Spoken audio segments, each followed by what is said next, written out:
Keep the Bible on cop. The Most High is my rock. TK. Rock. The Most High is my rock. The Most High is my rock. My rock. The Most High is my rock. In the name of Messiah, the Most High is my rock. The Most High is my rock. My rock. The Most High is my rock. Yeah. The Most High is my rock. I keep my Bible on cop. The Most High is my rock. No time for cupcake and the cutling. Hit the streets and start cutting. The Israelites are bubbling. The Israelites are coming. I don't celebrate Thanksgiving. You can keep the stuffing. It's pagan, disdain, it's vain, it's nothing. The European Union about to hit the button. And I feel sorry for you if you think the Lord is bluffing. That's why I hit the booth and I tell the truth. Are you fishing with the truth? Homie, where's your fruit? If the Most High is your rock, don't treat him like a side piece. Come in this truth plan and treat you like a side piece. He's the God of mercy and wrath. So do you want to fly or do you keep the Bible on cop? The Most High is my rock. TK. Rock. The Most High is my rock. The Most High is my rock. Shalom, Israel. Shalom. Welcome to another class here at ISBHBK. We're located here in Houston. Shalom. We're located here in Houston, Texas. The address of the school here in Houston, Texas is 8524 South Brazel Boulevard, Houston, Texas, zip code 77071. Our class days is Mondays and Wednesdays from 7 to 9 p.m., Fridays from 6 to 8 p.m., and Saturday Shabbat morning classes from 10 a.m. to about 2 p.m. And then we also have a school in Virginia, Norfolk, Virginia as well. The brothers out there do classes on Tuesdays and Thursdays from 7 to 9 p.m., Fridays from 7 to 9 p.m. as well, and Saturday morning Shabbat classes from 10 a.m. to about 2 p.m. And the address of the school out there in Norfolk, Virginia is 2610 Granby Street, Norfolk, Virginia, zip code 23517. And then we also got a school in San Antonio, Texas. The address of the school in San Antonio, Texas is 4219 Senegate Street, San Antonio, Texas, 78217. And then we got the school also in Albuquerque, New Mexico, and the address of the school out there is 7710 Manal Boulevard, Suite F, Albuquerque, New Mexico, zip code 87110. So we just did the Day of Atonement here in Houston. The Day of Atonement is one of the feast days where you pretty much, the whole nation, or all the Israelites, I should say, all 12 tribes, where we do a fast of no food, no water, from sundown to sundown. And we did that on the 6th. What day was the 6th? Sunday. I know it was Sunday. Yes. So we did it on Sunday, and the Day of Atonement, if y'all remember, is a day that you fast, you afflict your flesh, and you do it so that the Most High can atone for your sins. All the sins that you've done, which, is innumerable. You do it every year so that the Most High can atone for your sins, but also to put you in memory of who you are and what we're about, and who we represent, who we're ambassadors of, which is the Most High in Christ, man. So, 5 days later, we'll be doing the Feast of Tabernacles, which is on the 11th of this month. So that starts on what day? Friday. So the Feast of Tabernacles will be starting on Friday. It'll be lasting until October the 18th, 2019. So pretty much, we're going to be going over the Feast of Tabernacles today. We're going to hit a couple scriptures on that so we can get the understanding of what the Feast of Tabernacles is. And also, so that's it for the feast days. And also here in Houston, we do the kids class. So every kids class it starts on Saturdays, and it starts at 2 p.m. We do it here in Houston. And we also got plenty of pre-recorded kids classes on our ISBHBK YouTube channel, ISBHBK Kids YouTube channel, I should say. So if you have any kids under the age of 12, definitely let them check that out. And we got Mashaba that does the Blog Talk Radio out in Albuquerque. He does it every Tuesday and Thursday, starting at 9:30 a.m. Definitely check that out as well. And then we got Israel wear. So if you like to order a fringe shirt, fringe pants, garments, headbands, tunics, whatever the case may be, you can check it out at Everything Israel Wear at Facebook. And also the school department is selling fringe shirts, so you can check that out as well. And if you would like to reach any of the priests during class, if you'd like to reach any of the priests just in general, we ask that you text only during class. We have Priest Kazakia. His number is 281-707-2737. He's out there in Virginia. And then we got Priest Batazat. His number is 303-557-8979. We ask that you text only during class again. And you can email us if you'd like to contact us through emails. Then it's isbhvk@isbhvk.org. And if you'd like to give any donations, if you'd like to help out in any way, the Wells Fargo account number is on the screen, and the Google Wallet link is also on the screen if you'd like to send in a donation. Or if you'd like to mail something to the school address is 8524 South Razor Boulevard, Houston, Texas, zip code 77071. You can mail in anything that will help further the educational process of your people. Books, Bibles, pens, apocryphas, ram's horns, Torahs, menorahs, anything that the Most High puts in your heart to give, then yes, definitely do give.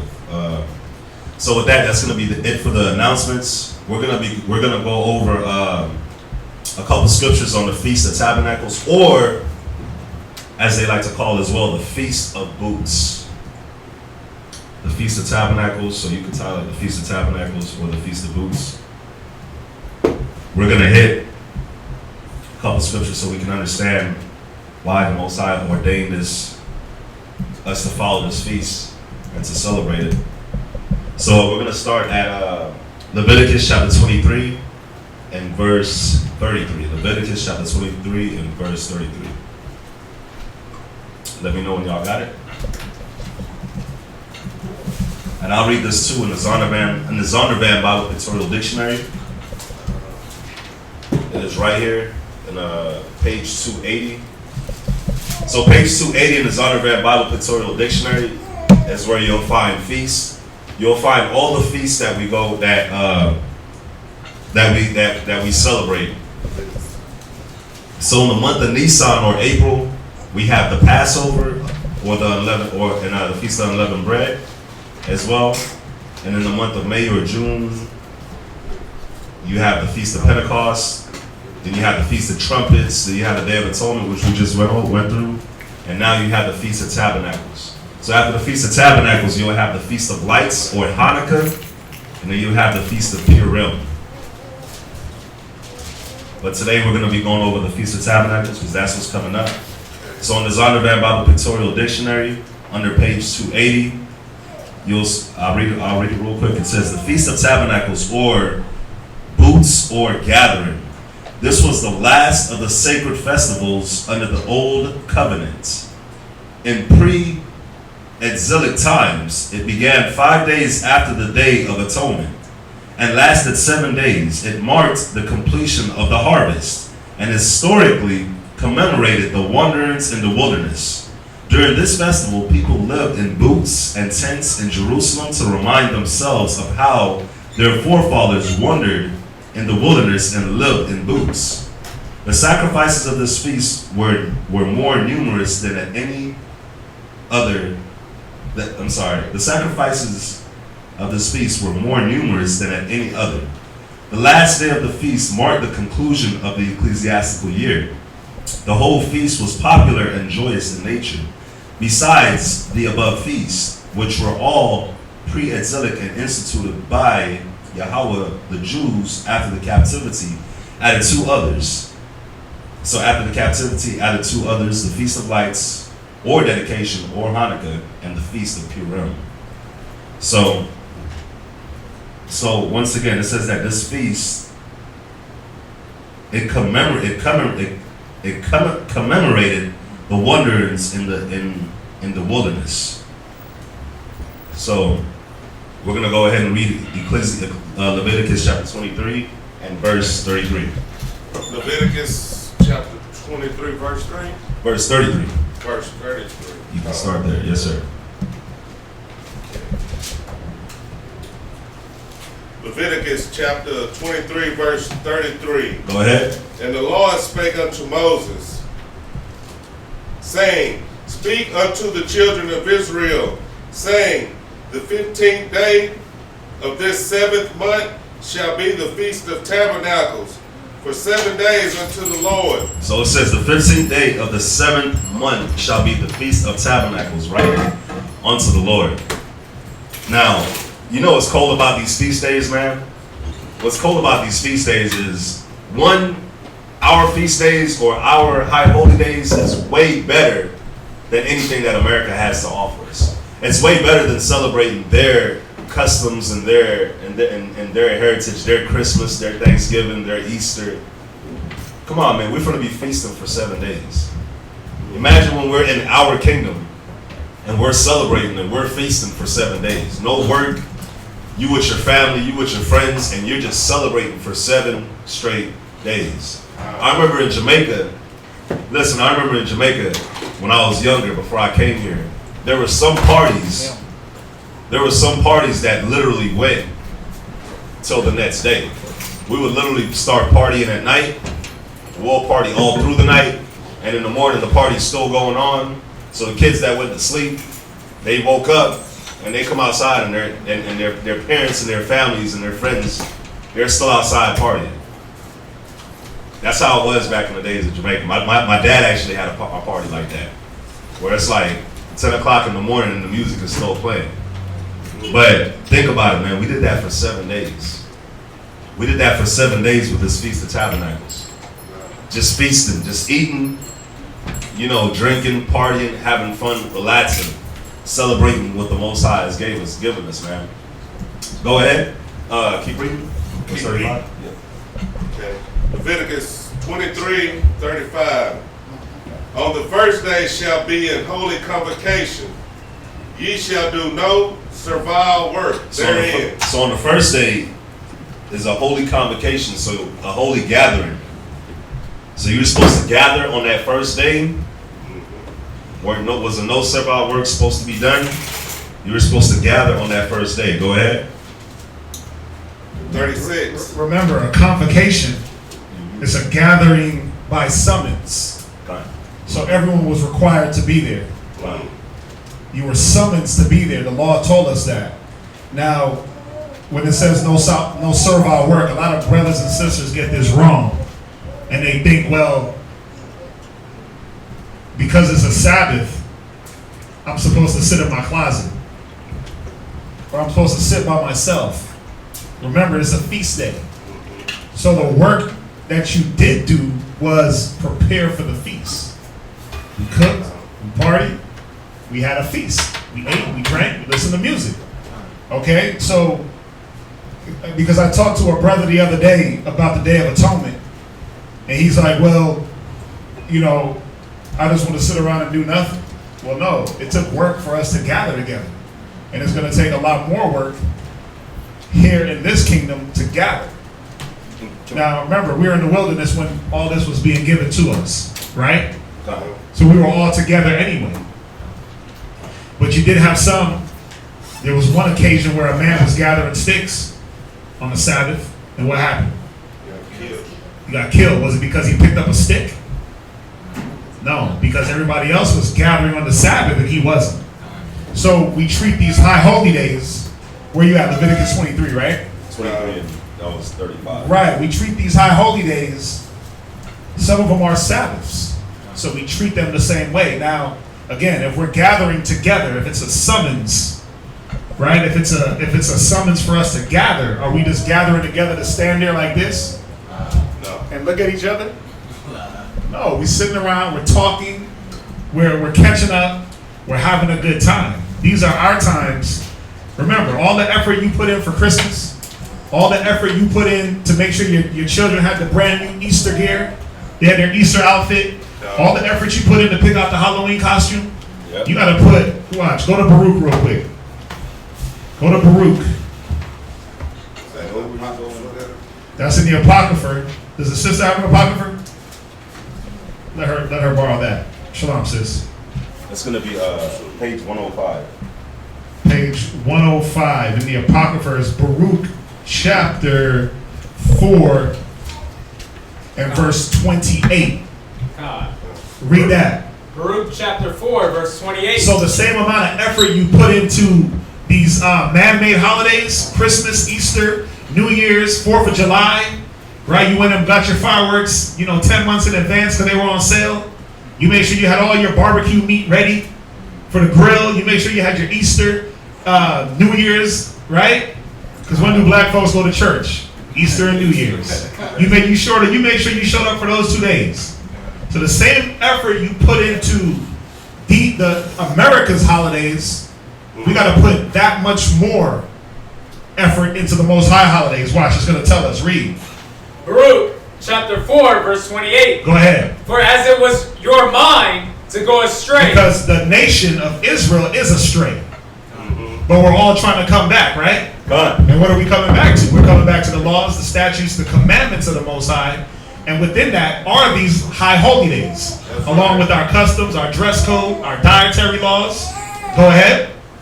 From the Most High. Read. So, being So returned, us being returned, go ahead. seek Him 10 times more. Right, you're supposed to be doing this. You should be 10 times happy, 10 times more excited, 10 times more enthusiasm, 10 times the effort to make sure that you show up and you show up in a good spirit. You show up ready to observe what the Most High has laid down for us. You're 10 times more ready to be accessible, to talk to a brother, talk to a sister. That brotherhood, that unity. Because that's what it's about. It's about brotherhood and unity. And loving your nation. And loving what we do. We've been loving what the white man has been doing for far too long. We've been loving Christmas, right? Because you get little gifts. We got holidays where we give gifts. We love all these holidays that our slave master has given us. It's time for us to start loving our own and seeking that 10 times more. Y'all get that? Where we at? Go back to Leviticus. Yeah, go ahead. I was gonna say too, man. You know one reason why it was a holy convocation too, is because it's like the Sabbath. The Sabbath was a holy convocation. When you think about it, man, back in those days we had so much land that we didn't really see anybody else. We had so much land for our cattle, for our farming. We barely saw other people. We barely saw other Israelites. So the Most High, like on days like the Sabbath, yeah, you had to come together on the Sabbath because you on your hundreds of acres of land with all your farming. It's just you and your family. You need to rub against another. You need to come against another brother and come against another sister where you can rub iron sharpen iron and see how they're doing and talk with them. Because back then, man, we had so much land we barely saw each other. Like your actual neighbor, you'll barely fellowship with your neighbor and actually see them.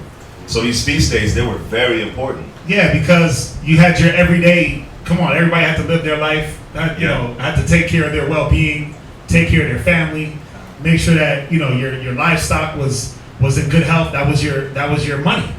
Yeah. So you were busy 6 days out of the week, maybe even 5 days out of the week handling that. That seventh day, and these feast days was the time that you got together with the nation to go to Colossians 3 real quick. Go to Colossians 3:1. And I was gonna say too, like back then it was like that, but even today we got so much things going on. It's the same thing. It's the same thing, man. It's the same thing. Some of us got to work 2 jobs just to make it. To make it. So think about a two parent household where 2 parents got to go to work. You barely see your kids. They're in school. Both of y'all at work. Y'all barely see each other. So if you barely see the people in your house, how you gonna see the other people of the nation? That's for today's standard. But see, the Sabbath and these holy days were for us to look at things in this light. Is this what I wanted? Go to read that and get me read Colossians 3 and verse 1. There's another one I wanted to. Colossians chapter 3, verse 1. Go ahead. if ye then be risen with Christ, Go ahead. seek those things Uh-huh. which are above. Do what? Seek those things which are above. Right. It was about seeking those things which were above, the spiritual things. Not how my cattle was doing, not my job, not my own household, but the things of others. And I'm going to get that scripture. Go ahead. Where Christ sitteth on the right hand of the Most High. Read on. Set your affection on things above. Do what? Set your affection on things See, above. this is what it was about, was setting your affections on the spiritual things, the godly things above. Go ahead. Not on things on the earth. Right. Not about your cattle, not about your own house, my vehicle, my job, my family. How about the next man's family? How about the next man's issues and problems? Go ahead. God. Go from there. Go to Philippians. What I wanted was Philippians 2 and verse 4. I mean, this goes right with it. Philippians 2 and verse 4. God. Philippians If chapter I'm 2. going too fast, let me know. Philippians 2.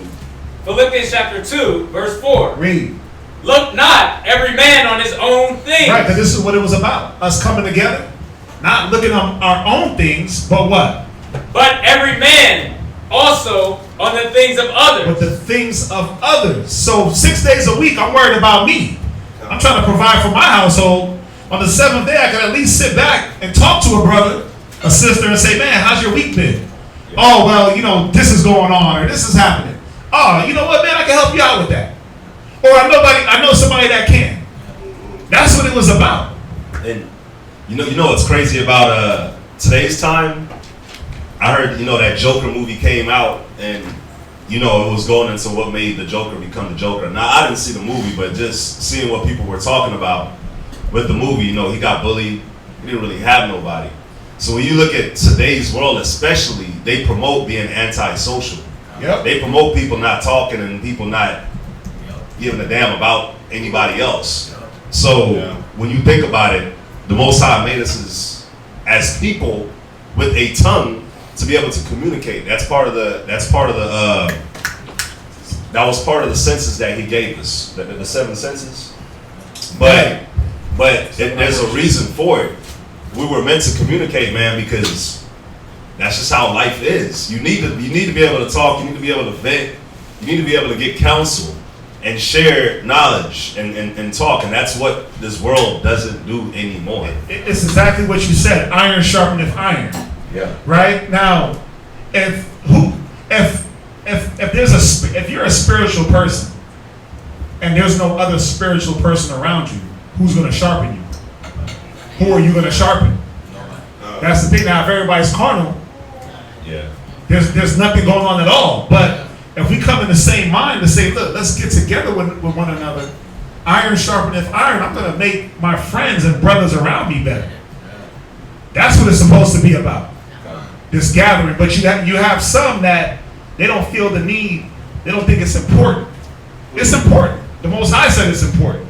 That's right. He said, forsaking not the assembly of yourselves together, as the manner of some is. Because, like you just beautifully pointed out, the world is about the antisocial social club, right? Yep. How can you be antisocial social? Being a human being. Being a human. That's I'm part of the antisocial social club because they promote that. They push that. They push that on our kids. Don't talk. Don't be around nobody. Be an introvert. Right? You don't trust anybody. Don't trust nobody because it's just you and this screen right here. That's all it's about. This is your best friend. But so many people they got a lot of hurt, a lot of pain, a lot of hang-ups, a lot of baggage because they don't want to get around people that's going to help them. So that's what these high holy days were about, was us celebrating, us looking out for each other. Watch, read on. Verse 5. Let this mind be in you, Read. which was also in Christ. Who was it in? In Christ. So if you about Christ, if you about Yahweh Shai, this is the mind that's supposed to be in you. When was Yahweh Shai running from feast days? Oh, I know it's the Passover, but man, we ain't doing that. No, he told the apostles, look, go to that house and make the get it ready. We're going to get the upper room. We're going to sit there. We're going to eat. He wasn't like, oh yeah, we ain't got to do that. Gather. No, we ain't doing that today. No, he made sure that they did that. Go to 1 Corinthians 10. 10 and 24.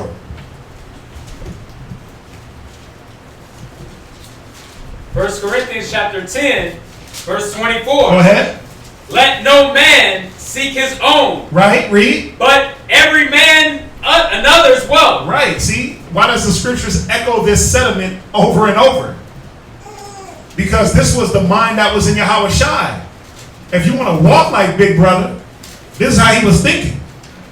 He wasn't thinking about himself. He said he made himself poor for us to be rich. Go ahead. So what does that mean? That means he had to give things up. He had to give up his time first and foremost. Go ahead.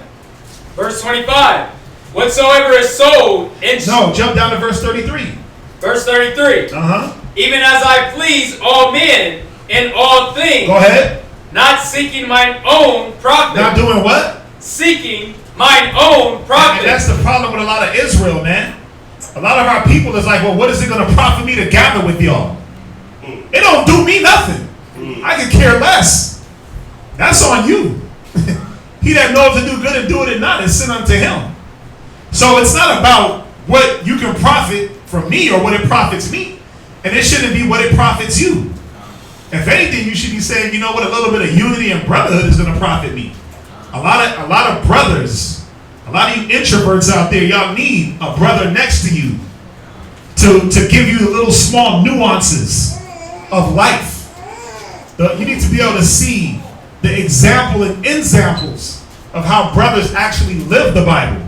Because it's easy to throw out scriptures and I got 1,000 breakdowns, but how about how you wield your sword? You got all the scriptures, but you come with that hammer. And everybody around you is offended. Or you come too soft, nobody takes you serious. It's good to be around brothers and sisters to see, wait a minute, how do they operate in certain instances? That's what Israel is missing, experience. We got Bible scriptures, right? We got highlights. Listen, everybody's Bible up in here is highlighted. We got books, right? We got knowledge, but knowledge puffeth up. Charity edifies. But how do you get that charity if you're not around to receive it? And how do I give it if you're not, how do you get it if you're not around? So you see how it's a two-way thing where you showing up, you're able to let brothers do their job and sisters do their job, which is be, like the scriptures say, minister to the saints, right? And show our charity and our hospitality. And it's a two-way thing. You get to receive that wisdom. Was that it? Lie. Read on. But the profit of many, that they may be saved. You see, you see that? Because that's what it's about, man. Saving our people out of these conditions and showing them there's a better way. You don't have to be the introvert. You don't have to celebrate Christmas. You don't have to associate with the world. Y'all get this? Right, jump back. Jump back to Leviticus. Jump back to Leviticus. Leviticus 36. Leviticus chapter 23, and yeah, you can start at 36. Okay. Leviticus chapter 23, verse 36. Go ahead. 7 days ye shall offer an offering made by fire unto the Lord. Go ahead. On the 8th day shall be an holy convocation unto you, and ye shall offer an offering made by fire unto the Lord. It is a solemn assembly, and ye shall do no servile work therein. Go ahead, verse 37. 37. These are the feasts of the Lord, which ye shall proclaim to be holy convocations, to offering and offer made by fire unto the Lord. A burnt offering and a meat offering, a sacrifice and drink offerings, everything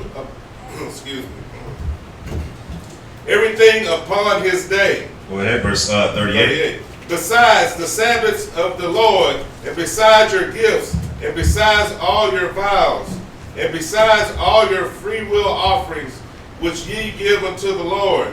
Real quick, so are side jobs like Brennan and doing here considered servile work? I mean, when are you, this is the thing, are you trying to do side jobs on the Sabbath? Or I'm trying to understand the tone of the question. Are you trying to do like a side job on the Sabbath or a side job on the holy day? Anything that is for your own benefit and you don't have to do it, like let me be real clear. Are we in captivity? God. Did the Most High put us in captivity? God. So he knows that you would have to work on the Sabbath days and on some of these holy days. Now, with that being said, there are some brothers and sisters that do not have to do work on those days. Okay, they don't have to go to work on those days, and they are picking up like extra overtime or side jobs. Now remember, it's about where is your mind at, not where your body is. It's about where your mind is. So if my mind is on a side job, that means my mind is not on the Most High, on the Sabbath or on these holy days. My mind is not with the brothers and sisters that I should be with. You see that? So that's what it's about. So if you're picking up a side job on the Sabbath, where you know that's just extra money to line your pockets, come to class. Come to class. Because you know what's going to happen? What's going to happen is you're going to go work your side job. I had a conversation about this with a brother a few days ago. You're going to go work your side job or work your OT, and that money is going to have to be spent on something that it didn't have to be spent on in the first place. All of a sudden the car breaks down. All of a sudden, holes in your pockets. But that's the problem with Israel, where we're trying to push the Most High to the side and bend the rules. If you ain't got to work that day, don't work. If it's overtime and you don't need it, don't do it. Be where you know is going to benefit you spiritually. We always try to benefit our carnal self, but what about the spirit? What about doing for the Most High? What about repaying? We spoke about it. They went over that class last night on grace out there in Virginia. What about repaying that debt? You just learned the truth 2 years ago, and we already trying to slither our way out of repaying the debt. You haven't done enough in 2 years to repay what Yahweh Shai did on that cross. So it's about taking it serious. Again, if you don't have to work, I'm not telling you to just give up your job and quit and be homeless. But if you don't have to work, then don't. But remember, it is good to do good on the Sabbath days. So if you're working, Yahweh Shai, he went through that in Matthew's 12th chapter. So if you're working on the Sabbath because you have to provide for your family, that's what you got to do. I mean, who y'all think put us in captivity? Knowing that we were going to be in want of all things going to the slave master. The slave master don't care about your Sabbath. He don't give a damn about this Bible. He don't care what you want to do. Hey, I need Saturday off. He gonna be like, bro, get to work. This is the busy day. Every corporation in America looks forward to the weekends. That's when the consumers come out, right? So they have it reversed from what we're trying to do. But remember, if you don't have to, then don't. If you have to, then go ahead and work. The Most High understands. He put us here. It's not a cop-out. It's not an excuse. It just is what it is. Y'all understand that, right? I mean, do I got to go to Matthew 12 to... Do I need to go there? I have a scripture that could be used. Oh, what you got? I mean, we don't got to hit it because you kind of read down in it. What does it say? I'll read real quick. Yeah. Jermaine, get Haggai 1 and 5. Haggai chapter 1 and verse 5.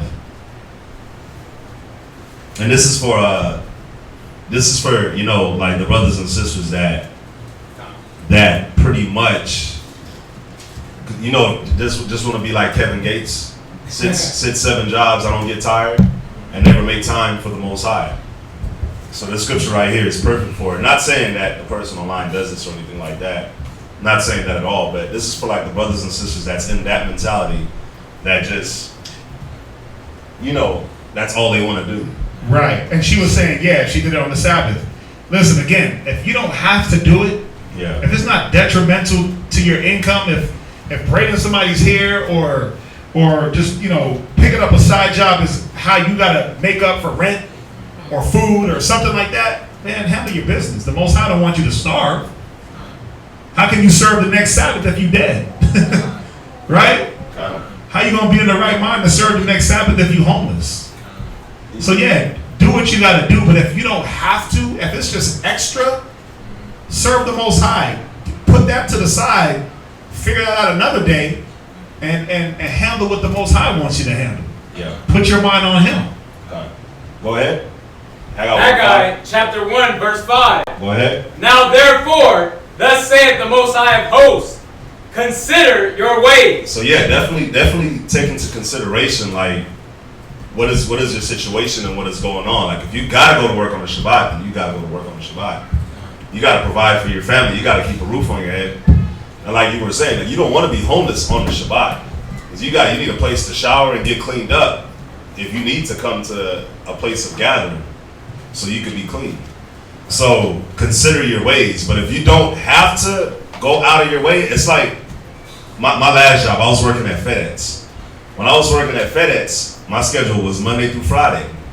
But if I wanted to make some extra money, then I could work on a Saturday. It would be double. And Esau is such the devil, man, because he make it double OT. It's time and a half. It's double. So he try to make it something for you. So your schedule's Monday through Friday, but if you pick up this extra day, it's gonna be double. So for me, it was Monday through Friday, but if I came in on a Saturday, I'll get double the money. But did I really need it? Nah, I didn't need it. So it was more important for me to be, here than to go there and try to line my pockets. The scripture's gonna tell you why. Go ahead. Ye have sown much and bring in little. Because this is the thing. See, our people out there like that, they don't consider like, yeah, you working hard, but you're not gathering and you're not putting in for the Most High. So you're not gaining the wisdom on how to keep what you're getting. So yeah, you're sowing much, but you're bringing in little because you don't have no wisdom on how to keep your money. You spending it on all kinds of BS. Read. Ye eat, but ye have not enough. Yeah, you don't know how to base. So you'll, instead of eating something right or eating healthy, I gotta have 5-star meals every night. You get accustomed to living a certain type of lifestyle. You don't want to cook. I'm gonna eat out every night. I'm gonna go to Whataburger every night. I'm gonna go to P.F. Chang's. I'm gonna be spending money every night. Read. Ye drink, but ye are not filled Read. with drink. Ye clothe you, but there is none warm. Read. And he that earneth wages to put it into a bag with holes. Because you go out there and you spend all this time working for yourself, but you're putting everything that you're earning into a bag of holes. Because you ain't putting nothing for the Most High. So the Most High awarded you with the wisdom on how to even maintain anything. Just look at it's like when we were working at the fair, the guy was telling you, he cleans up he has a cleaning company that cleans up the strip clubs. You got all these football players, all these celebrities that go to the club right off of 59 in West Belford. That's like 5 or 10 minutes from the school. All these celebrities, all these athletes that go there. But they're going there. He said Drake was there one night, he threw 100,000. The next night Drake threw 50,000. He just threw 150,000. For what? But, To say that he did, so he can rap about it. So he can rap about it. So he can lie about his lyrics. And say he threw 200,000. But just think about it. That's a bag full of holes, man. You have no wisdom. You could have invested that. You could have did so much with that. But that's the mentality of our people. That's the mentality of our people, man. But when you read down real quick, because it makes a good point. Read 8, 9, and read verse 8 and 9.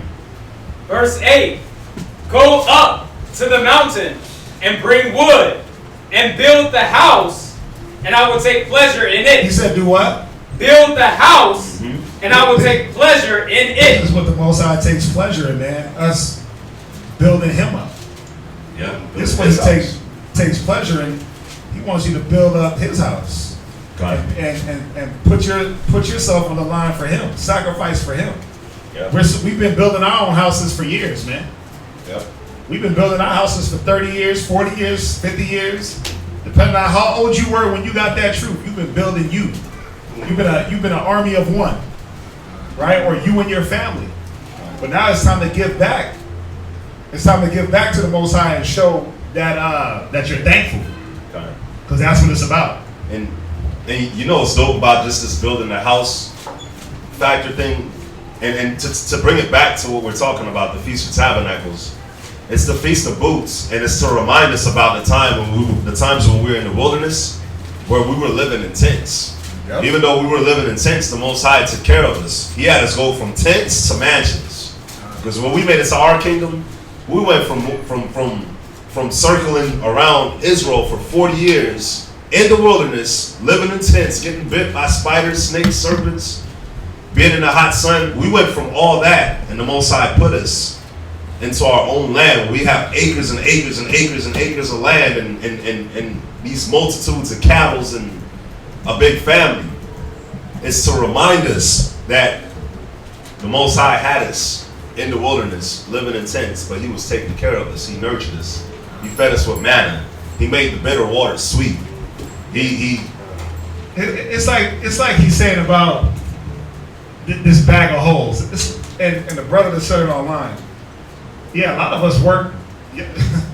Y'all work 40, 50, 60, 70, 80 hours a week, and really, what do you got to show for it? Except for bad health. You don't see your family. Because the money will never be enough.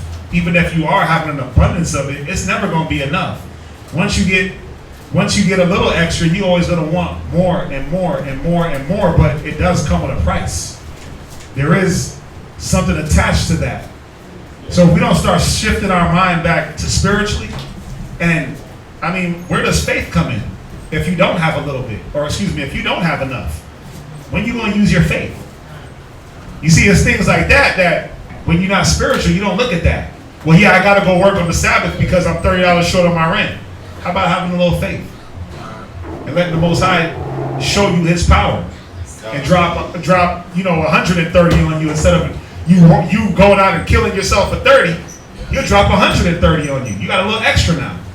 Because when we try to do it for ourselves, it don't work. It does. So so Israel does have to start using a lot more faith instead of trying to take it upon ourselves to make things happen. All right? Go ahead. It goes into exactly what you just said. Go ahead. Go ahead. And I will take pleasure in it, and I will be glorified, saith the Most High. Because when you build the Most High's house, He's actually taking pleasure in that. That's something He takes pleasure in. Go ahead. Ye look for much, and lo, it came to little. It did what? Ye look for much. Yeah, because you're like, oh, I'm about to go get this OT, son. A paycheck gonna be back. And then you get it, what they do? Taxes. You forgot to change your exemption. You forgot to change your exemption that pay period. So you went to the next bracket and they demolished that whole check. You shouldn't even have worked it. It's like, you know what? I shouldn't even have worked that overtime. I just wasted my time. It's like what Trump did with the tax things. Yeah. It's like, oh, yeah, I'm gonna work all these hours. I'm gonna get back so much on my income tax. And they changed the laws on you. He changed the tax. Instead of you getting back $5,000, you owe $5,000. Yeah. You see that? So you look for little and gain and get a little. Go ahead. And when you brought it home, right, I did blow upon it. Yeah, man, it was like nothing. It disintegrated in your hands. It's like, man, as soon as you went home and hit the grocery store and got gas, it's like, damn, where the hell did the money go? Grocery store and gas, gone. Or your kids, Dad, I need.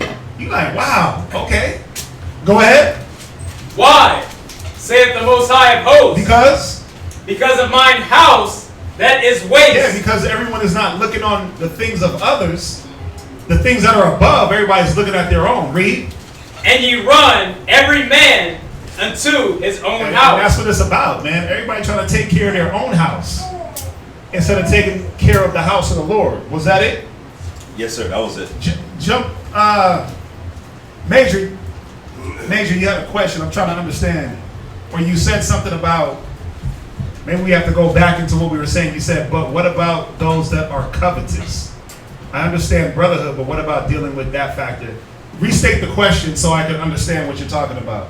This covetousness and who's it coming from? Who are you speaking about? That way I know. Go back, right? Leviticus? Yeah, we're going to go back to Leviticus chapter 23, and we left off at verse 39. Leviticus chapter 23 and verse 39.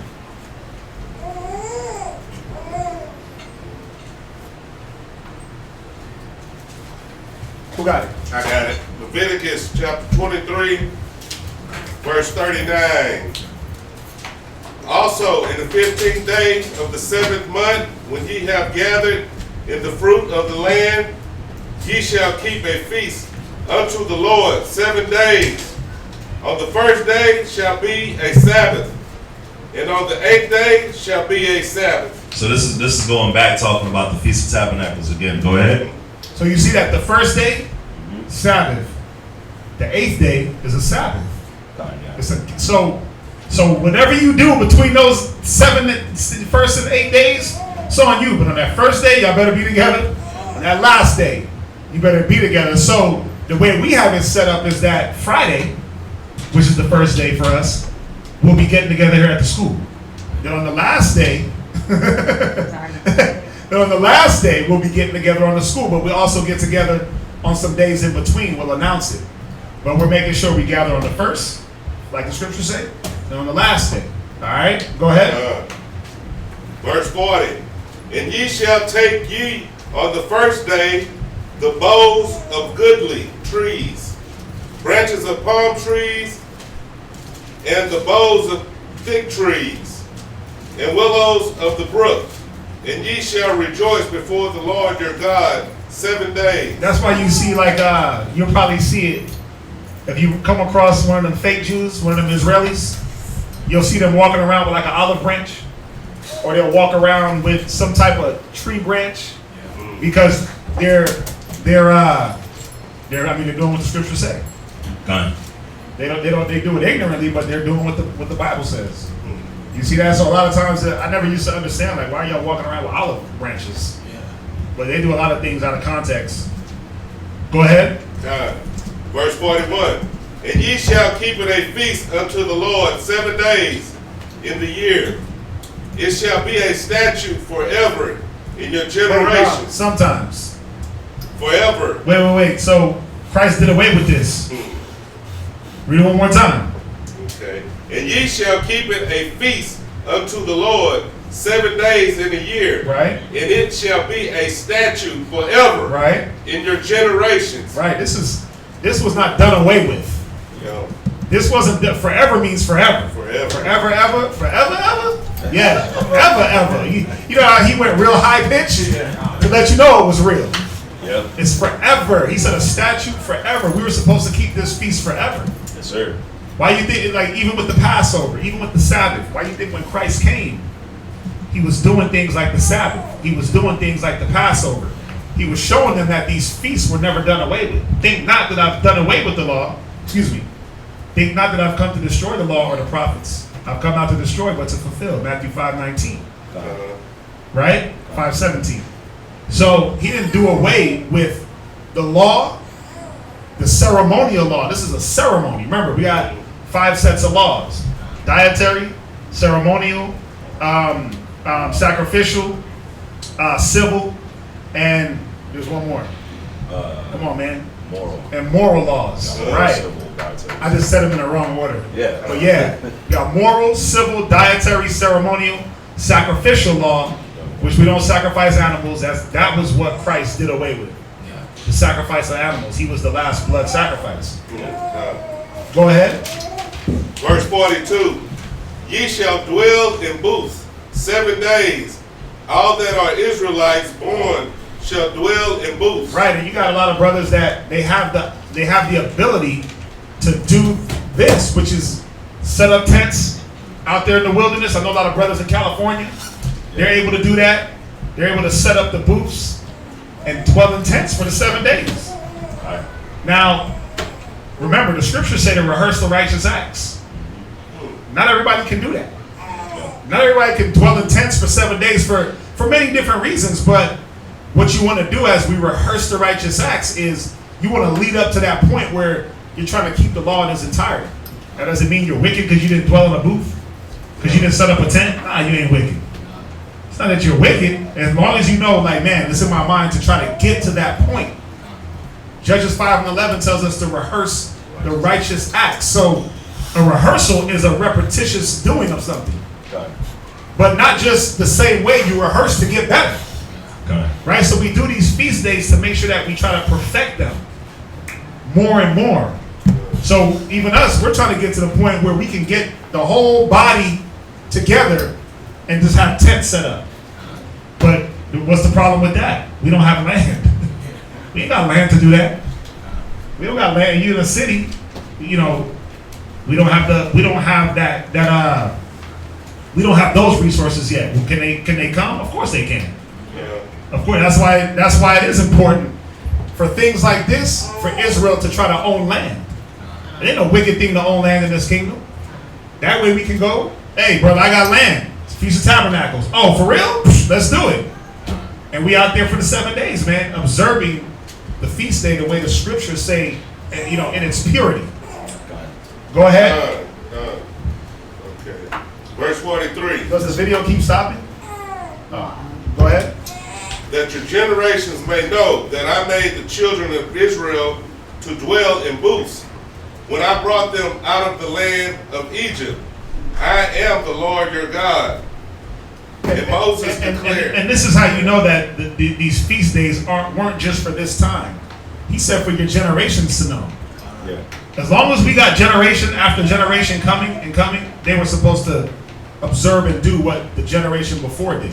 Yeah. In righteousness. In righteousness. Not the wicked part, because that's easy, right? Right. But it was for your generations to know. They were supposed to observe what the righteous generation did before them. Follow the old paths. Right? Like the scriptures say. Go ahead. Go ahead. Verse 44. And Moses declared unto the children of Israel the feast of the Lord. All right, that was Chapter it. 24. Yeah, that's That was it. So we're gonna jump to Deuteronomy chapter 16, and we're gonna start at verse 13. Deuteronomy chapter 16 and verse 13. Does it reiterate the same thing? I mean, Nah? yeah, nah, you can do it. It's all good. Yeah, it's just three. It's just three verses. Yeah.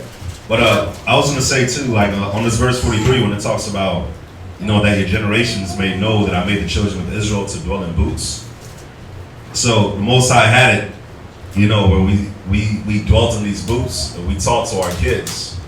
And think about it, when you're in this tent, you go from this big house. Just think about it even now.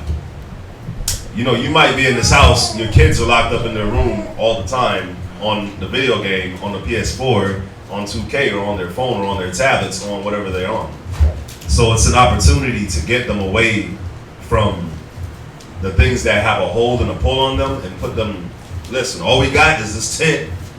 All we got is this tent. All we got is this tent and us. And this candle. And this conversation. We gonna talk, and we gonna talk about how we used to live in these tents when the Most High was delivering us from Egypt, and we were walking through this wilderness for 40 years. And we gonna talk about why we ended up walking for 40 years when it should have took us 40 days. We gonna talk about why our people were so messed up, and why the Most High had to wipe out so much of us. You see what I'm saying? So, you know, it's another thing to think about too. Why the Most High had us dwelling in these booths.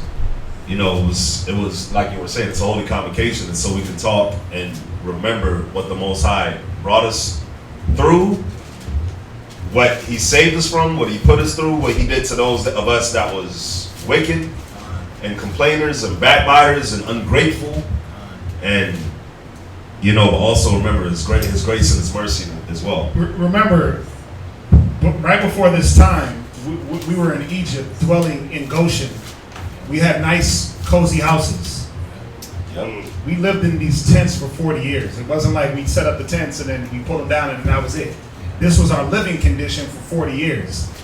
So why did He have us live in booths or in tents for 40 years?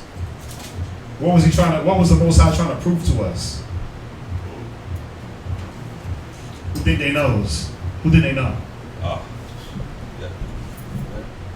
Well, humility. yeah, definitely humility. Yeah. But it was faith.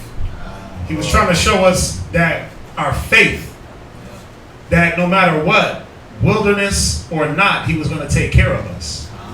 For 40 years, He said your shoes never waxed old, or your clothes never waxed old, or your shoes never got even messed up. For 40 years.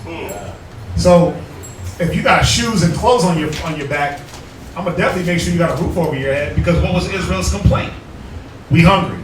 Well, here goes this manna. We thirsty. Here goes the water from a rock. Oh, what did you do, Moses? Bring us out here to starve and to die of hunger and make our children pray for the wild beasts? Oh no, here I got y'all. Boom. Every time we complained and murmured, the Most High, He showed us, what are you complaining about? First He whooped us, killed a bunch of us. Then He provided. Right? But did He provide because we complained? No, He was always going to provide. Our complaining was the side part that wasn't necessary. But He was showing us, okay, don't complain. Here's this whooping, and then here's what you want. And I'm going to give it to you in abundance. Here goes this manna. Here goes this quail. You can't even count it. It's like a blanket over the earth. And You see that? So it was to work on our faith in Him, and not what was our problem, man? We trusted too much in Egypt. Not even realizing that the Most High was providing for us in Egypt. That was all the Most High. Because really the Egyptians just wanted to kill us. Plain and simple. When they see they couldn't kill us, it was like, we just got to throw them into slavery. Yep. It's no different than America. America would just love to kill us. But see, the way they made society, if they just straight up just started popping us, Their own people would turn against them. Their old people would turn against them. Yeah. Like these niggas was right. These niggas on the street corners that was street speaking, calling y'all the devil, they were right. So they got to do it strategically. They got to do it very strategically, and Well, they do kill us, just in a different way. Yeah. They make you work that 40-hour work week and then some. Make sure you don't get paid enough. Make sure they put you in credit card debt, school debt, this, that, and keep you as a slave. That wears you down. That wears you down after a while, where you're 70 years old and you can't even get whatever they call Social Security. You're a greeter at Walmart. You're 80 years old. You see grandma at Walmart greeting. Because barely stand. I was gonna say it's funny because the people that are people that do trust in this system, they don't understand that at any minute the stock market can crash because they do it on purpose. They're the ones that do it. They're the ones that crash the stock market. So you'll be working your whole life and you put all this money into your Social Security, and they'll just, you know what? I feel like I'm crashing today, and they crash it. These elites, they'll crash that stock market, and all that money that you put in your Social Security, that's gone. All the money you thought you had for your retirement, that's gone. If you think I'm lying, what do you think happened during 2008, the Great Recession? What do you think happened during Obama's time? That's exactly what happened during Obama's time, man. And if you're really following and looking into that, you see that at any minute they call it the bubble. They call it the economic bubble. So just think about it. You have a bubble, a little needle, pop it. And that's how America's economy is. A small representation of that was the Bitcoin. The whole Bitcoin thing, Yeah. It was a bubble. They let it blow up. Mm-hmm. You rode high. Bitcoin was like at $25,000 a coin, Yeah. right? And the bubble burst. Now Bitcoin is like $8,000 a coin. But think about how much people invested and then lost. It's the same thing with, that's just the economy on a smaller scale. Yeah. This is how this economy is. They let you ride high. And then you think you living, you invest, you put into the Social Security, you put into the stock market, that bubble bursts and you lose. And they just tell You can't trust. take all your money. But that's the problem with our people. Yeah. Going back all the way to Egypt. Go to Isaiah 30 and verse 1. We trusted too much in Egypt. We trust too much in this society. The Most High was trying to show us that you don't have to go back to Egypt because you think things are guaranteed. Just because you can see it, don't mean that it's the best for you. Because in Egypt, we saw the flesh pots. We could smell the onions cooking, the onions and the leeks. We could smell those things and see those things, right? We couldn't see the manna. We couldn't see where our water was coming from, and that was the problem with Israel. We got faithless. So he said, listen, y'all gonna dwell in tents. y'all are gonna be able to pick these tents up and move them around, but this is what y'all gonna dwell in. Y'all ain't gonna know where your food is coming from. Just know it's gonna come. But this was our problem. This is Israel's problem today. Go ahead. Isaiah chapter 30, verse 1. Read. Woe to the rebellious children. And that's where it starts, man. It starts with our rebellion. It starts with our pride. It starts with there's a way that seemeth right unto a man, but the ways there are of death. that's where it starts, man, with Israel being rebellious, stiff-necked, hard-headed people. Thinking they know best for themselves. I can do all bad by myself.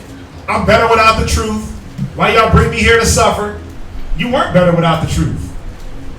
Or else you wouldn't need the cleanup. Go ahead. Saith the Most High, that take counsel. They do what? Take counsel. Ain't that what our people do? They take counsel. Go ahead. But not of me. But they never go to the Most High. You'll take counsel of tarot cards. You'll take counsel from our Will Smith's little show, Jada Pickett's little show. You'll take counsel from all the little round table of these women sitting around bashing black men.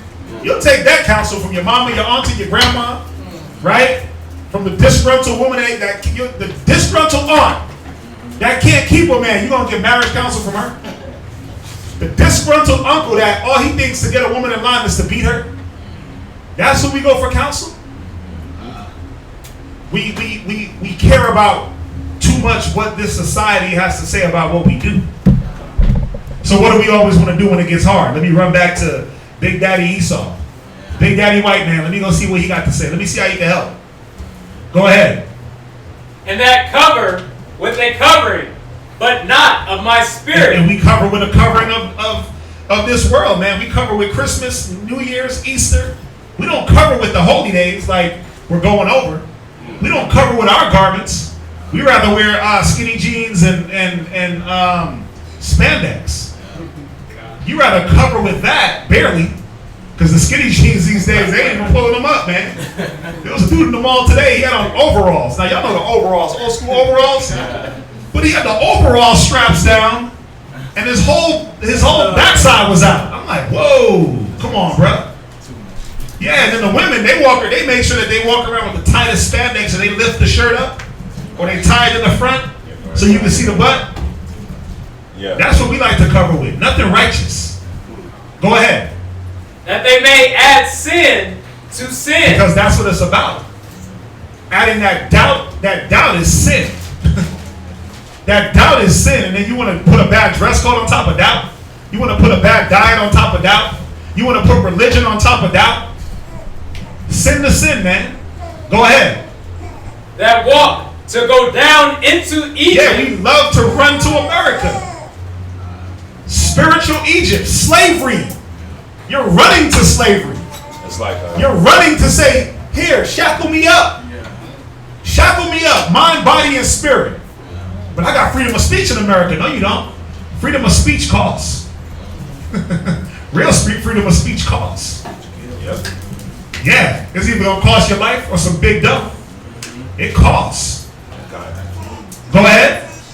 And have not asked. Yeah, Go I ahead. was gonna say, it says you run to go back into Egypt, right? So think about it. Like we saw Egypt get destroyed, and we're like, man, I want to run back to Egypt. Like right now, like you see in America's getting destroyed morally, civilly, dietary. People are destroyed, and when you read and you know the prophecies about everything else that's supposed to come to America, you know that this whole place is going to be destroyed. But see, we still want to run to it. Now, I want y'all to think about Lot and his wife in Sodom and Gomorrah. Lot and his wife and their two daughters and the angels are running from Sodom and Gomorrah. They can hear Sodom and Gomorrah getting destroyed. The angels are like, listen, when y'all run, don't look back. Now think about Lot's wife looking back all the time. She turned into a pillar of salt, right? But think about it. Why are you looking back? Why are you looking back? You just was in this house with Lot and his two daughters, and the angels came, and these men are trying to rape these angels. What is there to look back at? Think about it. Yeah, what is there to look back at? Like, why you want to desire that? Your husband offered your two daughters to them, like, let's just take them. Don't take the men. Don't take the angels. And they're like, nah, we want the men. But you still want to desire that place? So now you can understand why the Most High is like, nah, you finna be salt. You finna be salt. And it's the same with these brothers, man, that want to run back to Egypt. It's like, for what? You're going to be ashes. Yeah, the 430 years, 50 years, that wasn't enough. Yeah. Watching cats getting shot in the streets, watching all the just all the injustice. Even when they convicted old girl, man, the chick in Dallas, the cop, they convicted her and gave her 10 years. Oh. Right? I mean, you got a guy that shot a police dog, he got 40 years. You got Michael Vick, who, if you even mention his name around white people, he's just detestable for fighting dogs. Right? Like, a dog gets more credit, they're more valuable to this society than a black man's life. A black man's life is worth 10 years. She should have got death. Now reverse the roles. It would have been death. Man, that man would have got death. He would have got lethal inject. They would have found a way to bring back hanging. They would have hung him, gave him the chair, and electrocuted him all at once. He would have been found guilty off top. They would have electrocuted him like they did on South Park with that one dude. I didn't watch it. They kept doing it. Yeah. But they just kept doing it. Yeah. It's sad. Actually killed me. It's sad, but it's true. Yeah. But this is what our people want to run and attach themselves to. That's why you got his brother hugging her, The judge and the killer. and the judge. Yeah. Our people showing all this sympathy and forgiveness for this person, for this nation that don't give a damn about us. We're so ready to, let's all hold hands. Let's all hold hands and join together. You don't do that with you'll do that with Egypt, you'll do that with America, but you won't do that with your black Israelite neighbor that right next to you. Man, he dinged my car with his door. Let me go kill him. His kids, he playing his music too loud. Let me go shoot him. Stuff on my J. His kids, man, they made a mess in my yard. Let me go shoot him. Let me go cause a problem. Let it be a white neighbor. You'll walk over there all nice and studious, knock on the door. I was wondering if you could just, man, stop. We so quick to attach ourselves to this beast. Go ahead, read on. I was going so you can look at that. Read on. Oh, And have not I asked see, man. at my mouth. And have not what? Have not asked at my mouth. And this is why we are so caught up into what we are caught up into. This death and destruction, because we're not asking these things. We're not asking the right counsel of the Most High what He wants. Every man is seeing what's right in his own eyes and just doing it. Go ahead. To strengthen themselves in the strength of Pharaoh. To do what? To strengthen themselves in the strength of Pharaoh. Yeah, but it's not a real strength. How can it be strength when this place is being destroyed? The moral fabric, if there ever was one of America, has disintegrated. It has disintegrated. If there ever was morality in this country, I don't think there ever was. There was until Columbus came. When the natives were here, they had some moral standard. When Gad was here and Reuben, because they had the law. But as soon as Columbus and them damn savages came over here, the moral standard of this country went down the toilet. So how can you strengthen yourself to something that's morally weak? Yes. But our people don't look at the morals. What you look at? The riches, the gain. Well, I'm strengthening myself to America because it's got money. This is the land of the free, so I can go buy me a Cadillac. Ah! I can buy me a Cadillac, some J's, and have a new phone. That's all our people care about, man. I can chase the bag here. Is chasing the bag all there is to life? Sagging your pants and spandex and talking back to your man and being disrespectful to your elders, is that what it's about? I got freedom to do that. But that's what we look at. Because we don't care about morals. If we did, we'd be attached to the scriptures. Right. Go ahead. Therefore, Salakia. And to trust in the shadow of Egypt. Right? Your confusion. It's our what? Your confusion. Yeah. Transgender bathrooms, transgenderism. 1 minute it's legal, 1 minute it's not. 1 minute you'll get arrested for having a dime bag of weed. The next minute they're making millions off of weed. The same people that locked you up. Come on, man. They got so many cats on RICO cases for little joints. I just had a joint. The same people that's making millions, leaving their jobs to go be CEOs of weed companies. You know what's crazy? I got a lot of my friends got felony cases off weed. Off of marijuana, yeah. But how come the white man ain't got no felony case off of making millions off it? Oh, because it's legal now, because they said so. They can't get jobs. They can't get good jobs. They got to work at KFC. Yeah. But you see that, well, because I wanted to strengthen myself in what America said was good. Yeah. Recreational marijuana, right? Land of the free, home of the brave. I want to strengthen myself with that, but it's to our confusion. It's to our detriment. Yeah. Go ahead. Skip, but I'm going to read verse 3. Read verse 3. Don't skip.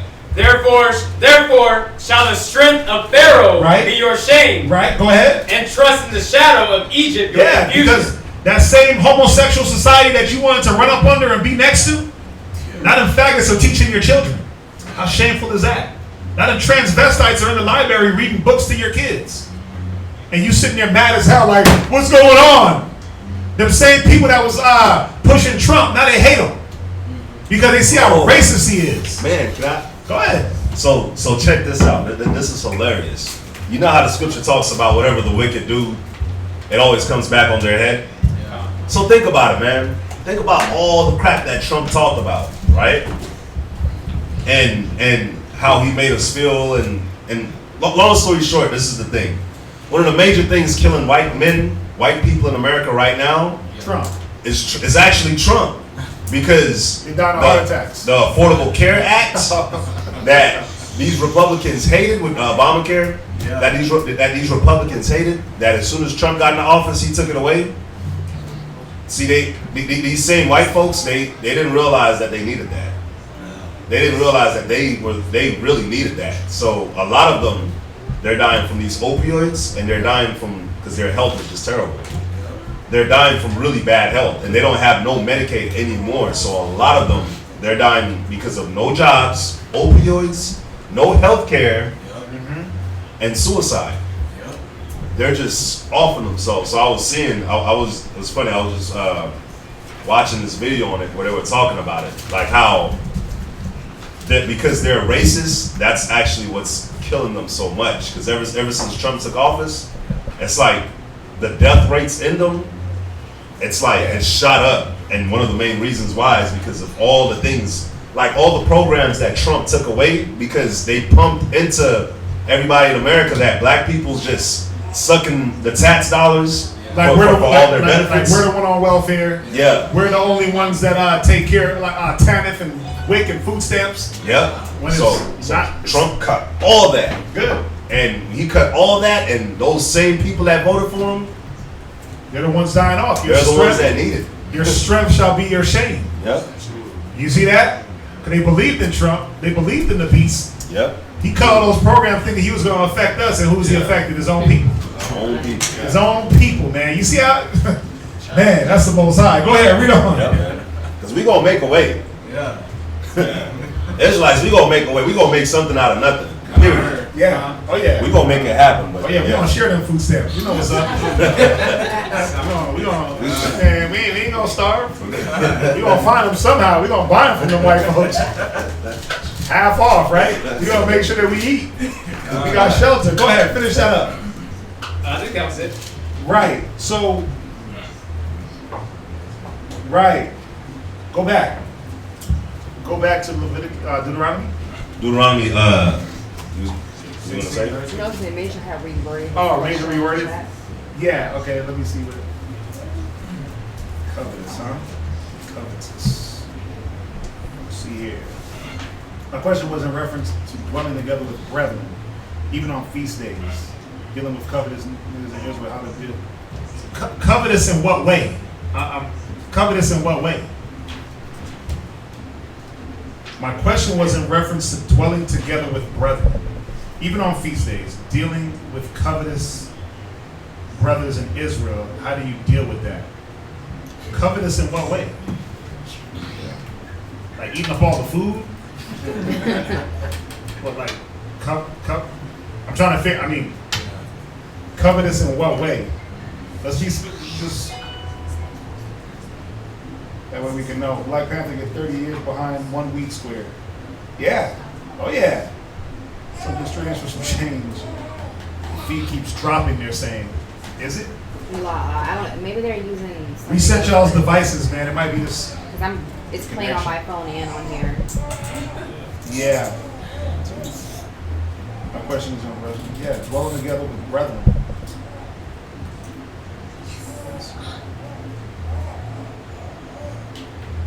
Go ahead, jump back to Deuteronomy while he goes more specific with his question. Let's just finish that up and then we'll see whatever question. Deuteronomy 16. One more what? Scripture.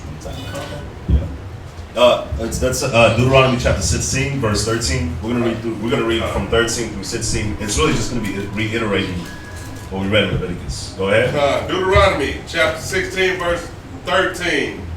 Thou shalt observe the Feast of Tabernacles 7 days. After that, thou hast gathered in thy corn and thy wine.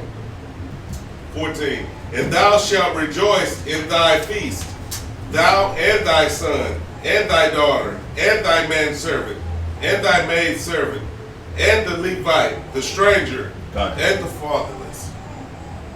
The stranger and the fatherless, and the widow that are within thy gates.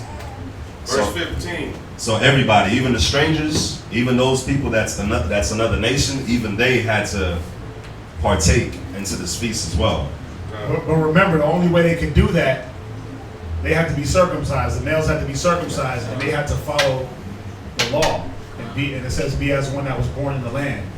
So, yeah, they can observe these feast days with us. Remember, we had a mixed multitude in Egypt. We came out of Egypt. It wasn't just Israel. We had a mixed multitude, but they had to be as the Israelites. They had to cling on to the skirt of him that is a Jew. All right, and follow what we follow. They have to put down the Egyptology, put down the Egyptian gods and the astrology and the tarot reading and all that wickedness, and follow what the Most High said. Was that it? That was it? That was verse 16? That was in the verse 14. Oh, read to verse 16. Oh, 16, okay. Yeah. Verse 15. 7 days shalt thou keep a solemn feast unto the Lord thy God in the place which the Lord shall choose. Because the Lord thy God shall bless thee in all thine increase, and in all thy works of thine hand.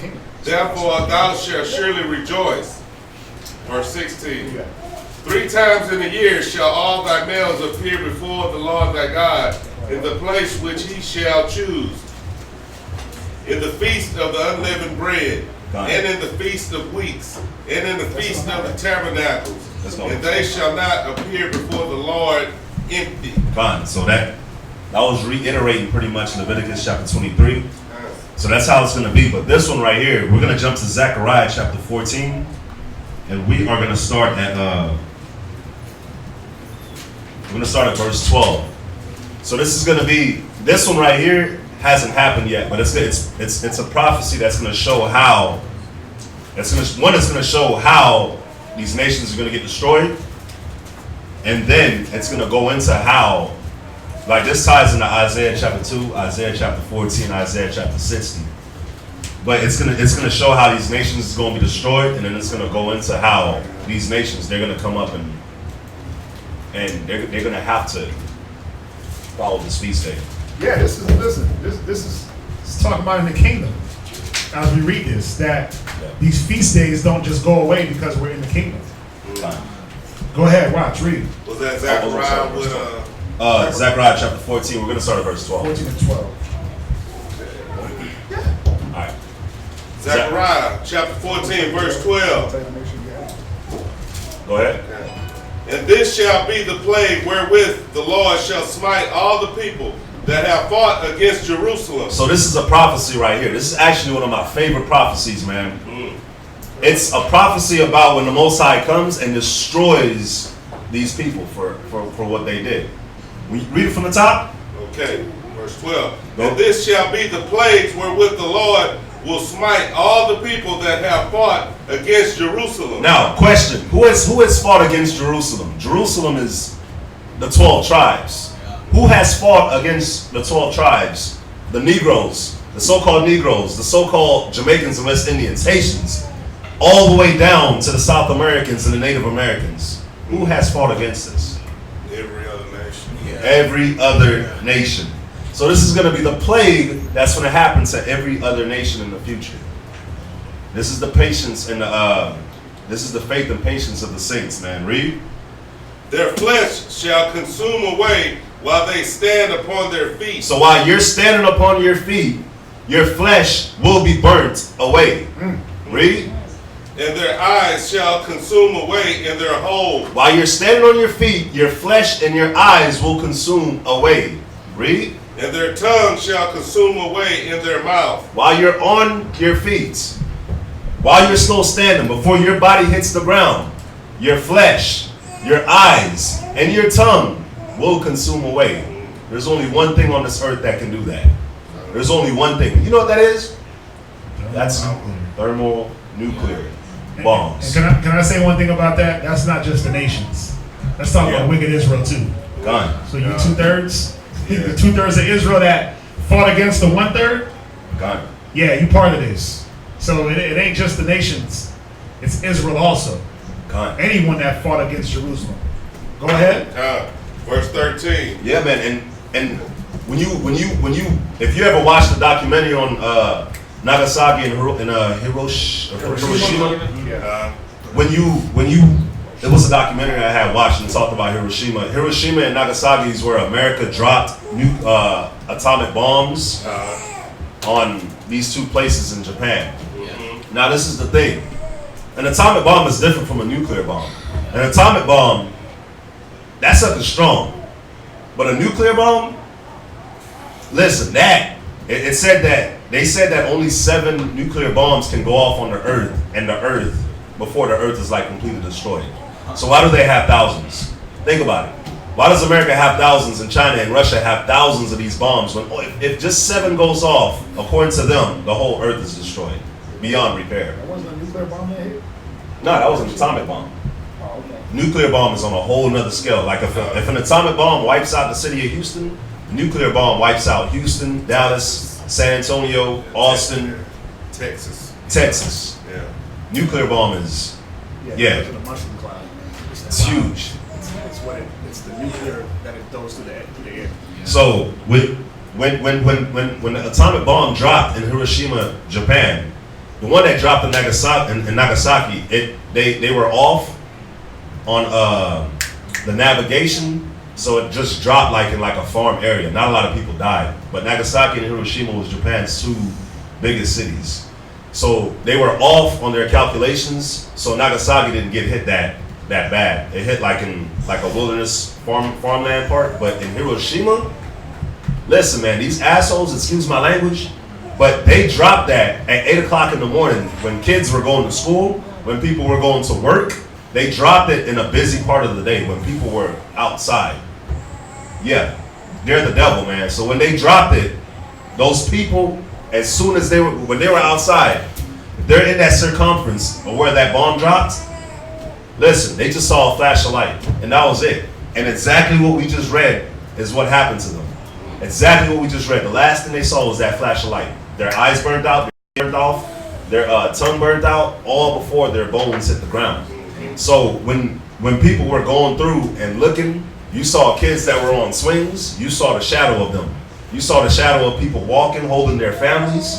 Because when that light hits and that fire burns, it just leaves back these ashes. So you just see people's shadow of whatever they were doing before they died. And it was all over that place. And the people that survived from the fire, they died that same day. And as the radius keeps getting bigger and bigger, some died that same day, some died that same hour, some died the next day, some died the next week. But the majority of them, they got cancer.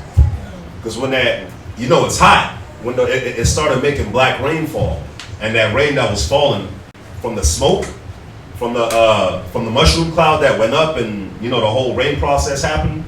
When that rain started to fall, that's all that black rain was radioactive. So these people, they're burning up. They want water. They taking anything to catch this black rain and drink it, and cancer. You're done. That's what they did to these people. Well, when you read right here, it's pretty much the same thing. That's what's going to happen to all these people that fought against us. Read verse 13. Verse 13. And it shall come to pass in that day that a great tumult from the Lord shall be among them, and they shall lay hold every one on his hand of his neighbor. Go ahead. And his hand shall rise up against the hand of his neighbor. Now think about it. After this happens, oh my bad. After this happens, ain't no more trust going to HEB and Fiesta and Randall's and Kroger's and Walmart's. It's gonna be war. For those that actually survive that, and don't got the Most High on their side, it says a tumult, a hand gonna be against the neighbor. It's war. It's war. So this is the prophecy is what's gonna happen to this place. It's gonna be a tumult, hand against hand, nation against nation. Read. Verse 14. And Judah also shall fight at Jerusalem. Go ahead. And the wealth of all the heathen round about shall be gathered together, gold and silver and apparel in great abundance. So think about it. When we go through Isaiah chapter 2 and 14 and Isaiah 60, and it talks about how the nations were going to start bringing, that the nations were going to bring the forces of the Gentiles to us. Our gates are going to be open. It goes into this. So after all that happens, man, and we go back to our land, it's going to be, that has to happen pretty much. For us to get to where we need to be, this has to happen.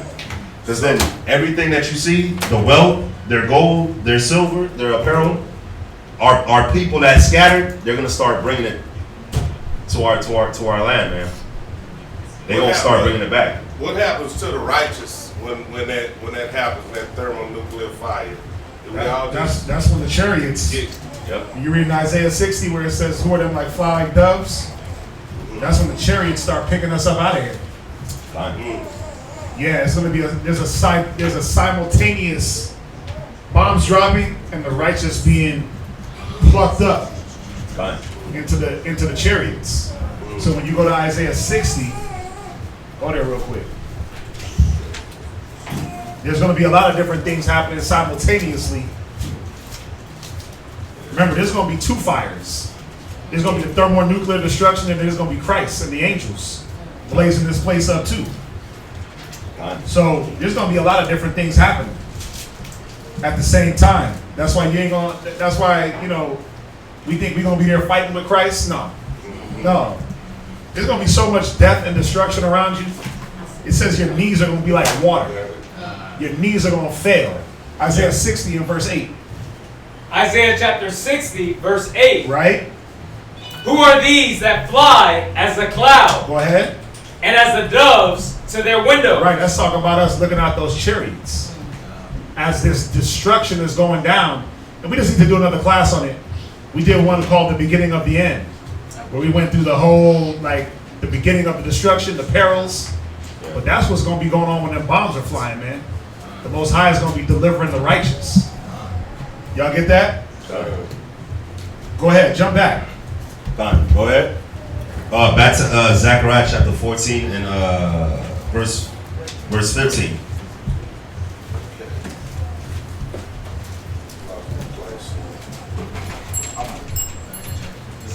Zechariah chapter 14, verse 15. So after all these things happens, and these Gentiles start bringing us their golds and their silvers and everything that, it's just like when we were leaving Egypt, and we took all the riches of Egypt with us into the wilderness. As you could say, it's the same thing. After all this happens, and we start getting the forces of the Gentiles with their glory, their milk, as the Bible would say, then it goes into the tabernacles. Go read verse 15. Zechariah chapter 14, verse 15. Go ahead. And so shall be the plague of the horse, of the mule, of the camel, and of the ass, and of all the beasts that shall be in these tents, as this plague. Yeah, we're getting everything. Everything you got, it's coming to us. Read. And it shall come to pass that every one that is left of all the nations which came against Jerusalem shall even go up from year to year to worship the King. So after all this happens, every one of these nations that's left, you're going to be going up to Jerusalem to worship the King. Now, what king are they going to be worshiping? Who's this king that it's talking about? It's Yahushua. That's Christ. Because Christ is going to be doing his thing in the midst of all this as well. So when this happens, all these nations, that's why the scripture says in Luke, it talks about he that don't want me to reign over him, bring him here and slay him before me. So after all this happens, they're going to be going up to Jerusalem to worship the king. Go ahead. The Lord of hosts. Go ahead. And to keep the feast of the tabernacle. And to what? And to keep the feast of tabernacles. So yeah, man, we rehearsing the righteous acts because we're doing the Feast of Tabernacles right now. But as you can see in the kingdom, we'll be doing the Feast of Tabernacles as well in the kingdom. And all these nations, all these people that fought against us, when your time is over, oh yeah, you're gonna have to come too. Because if you don't want to come, read. And it shall come, Salakia, and it shall be that that whoso will not come up of all the families of the earth unto Jerusalem to worship the King, the Lord of hosts, even upon them shall be no rain. So listen, if you don't want to come, because listen, also in Isaiah, it tells you that the nations, there will be no more war. So your weapons, it says that your weapons is going to turn into plowshares. So instead of you having a gun, you finna have some farming tools. So you're farming now. And if you ain't farming, if you're farming, you want some rain for your crops. So if you don't come, ain't no rain coming to you. There'll be no rain for them. No blessings. Read. Wow. Verse 18. And if the family of Egypt go not up and come not, that have no rain, there shall be the plague wherewith the Most High will smite the heathen that come not up to keep the Feast of Tabernacles. So listen, they gotta come, because if not, you just die. Listen, it'll be mercy enough for the Most High to keep you alive. Because when you really go through the history of what y'all have done to us and what y'all taken from us, if the Most High has mercy on you and don't wipe you out, listen, you might as well come. Because if he spared your life from that, you might as well just come. But as you can see, just like there'll still be stiff-necked, hard-headed Israel that don't want to follow, it's going to be stiff-necked, hard-headed nations that don't want to follow either. That's going to have to get destroyed. During this time, though, we're going to be good. Israel's going to be on point. But I'm talking about like right now, how Israel don't want to follow. They got to be destroyed. It's the same thing with these nations, man. After all this happens, they still not going to want to follow. So listen, bye. Wow. I don't mean to say it like that, but I do mean to say it like that. Bye. Y'all done too much to us, man. The Most High says to come to the Feast of Tabernacles, you better come. So if the Most High is going to do that to the nations, what would he do to us? So it's a holy convocation, man. Just a reminder for us to make sure that,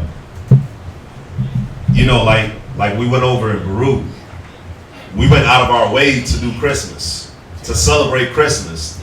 You didn't just wake up like tomorrow's Christmas. You didn't just wake up and be like, yeah, it's Christmas. You didn't just do that.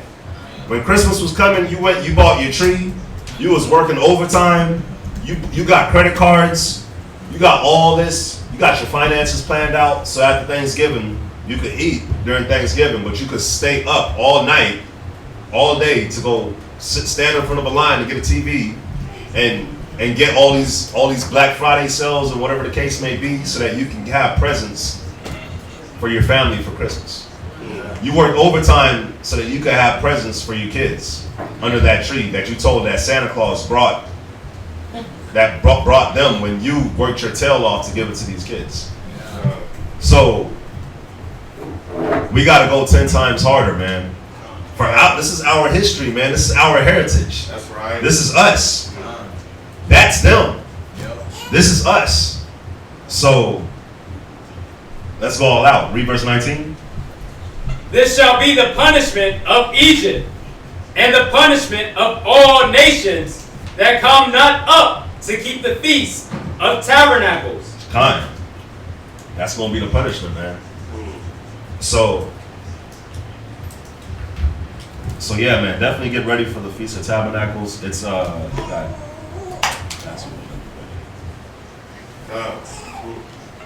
after the Feast of Tabernacles, we'll be having the Feast of Hanukkah, which is the Feast of Lights. So definitely get ready to eat, man. I have I was gonna hit a couple scriptures for you, just so you can get a little bit more understanding. Go to Jeremiah chapter 17. What's up? Someone had a question online.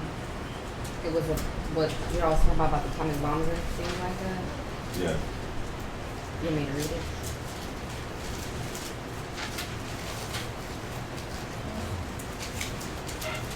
Read verse. What is the question? It says, when you say the Most High is going to be delivering the righteous, when bombs are dropping, are you talking about the souls and not the body? Oh no, the souls and the body. It's definitely the souls and the body that's going to be delivered. Because that's just the beginning. That's just the beginning. It's not if your soul is being delivered, that means that you're dead. So it's going to be your soul and your body that's going to be delivered. That's why you're going to be able to. That's why you're going to be able to go into your kingdom, the physical kingdom that's on earth, and actually live and enjoy the kingdom that's to come.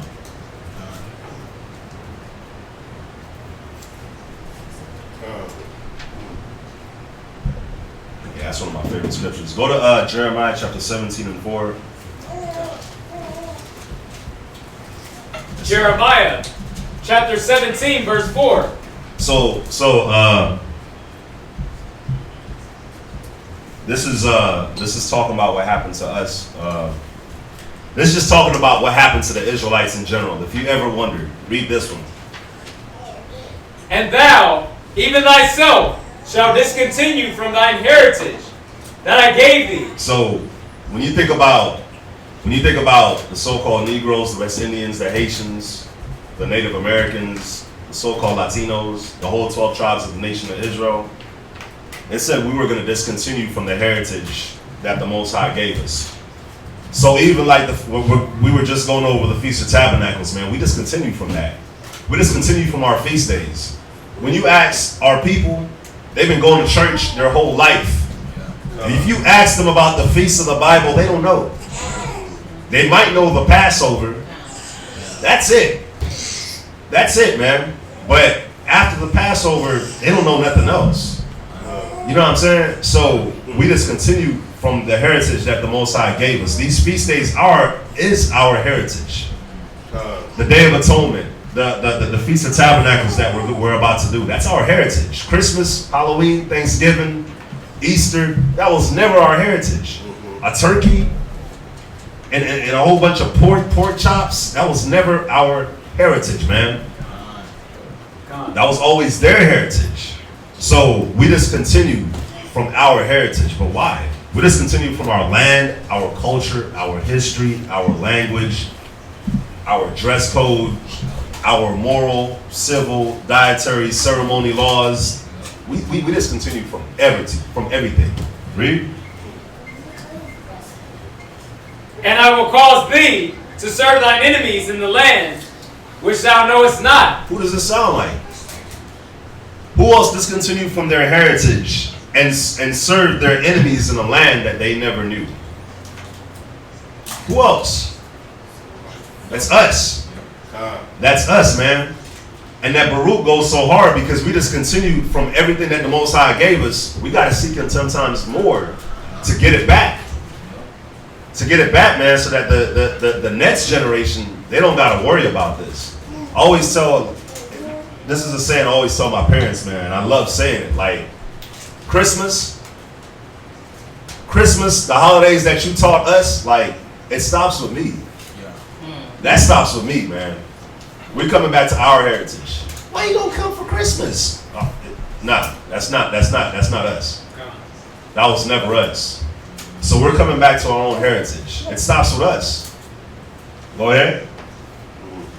For ye have kindled a fire in mine anger, which shall burn forever. So we discontinued from our heritage. We got sold into a land that we knew not and had to serve our enemies. But why? Why did it happen? Because we kindled a fire in the Most High that shall burn forever. So that fire that we kindled, go to Deuteronomy chapter 28, verse 15. This is how we kindled that fire in the Most High.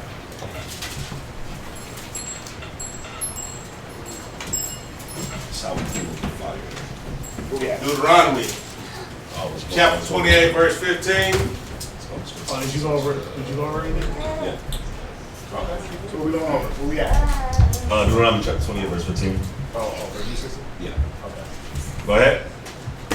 Deuteronomy chapter 28, verse 15. Go ahead. But it shall come to pass, if thou wilt not hearken unto the voice of the Lord thy God, to observe to do all his commandments and his statutes, which I command thee this day, that all these curses shall come upon thee and overtake thee. So this is how we kindled that fire in the Most High against us, man.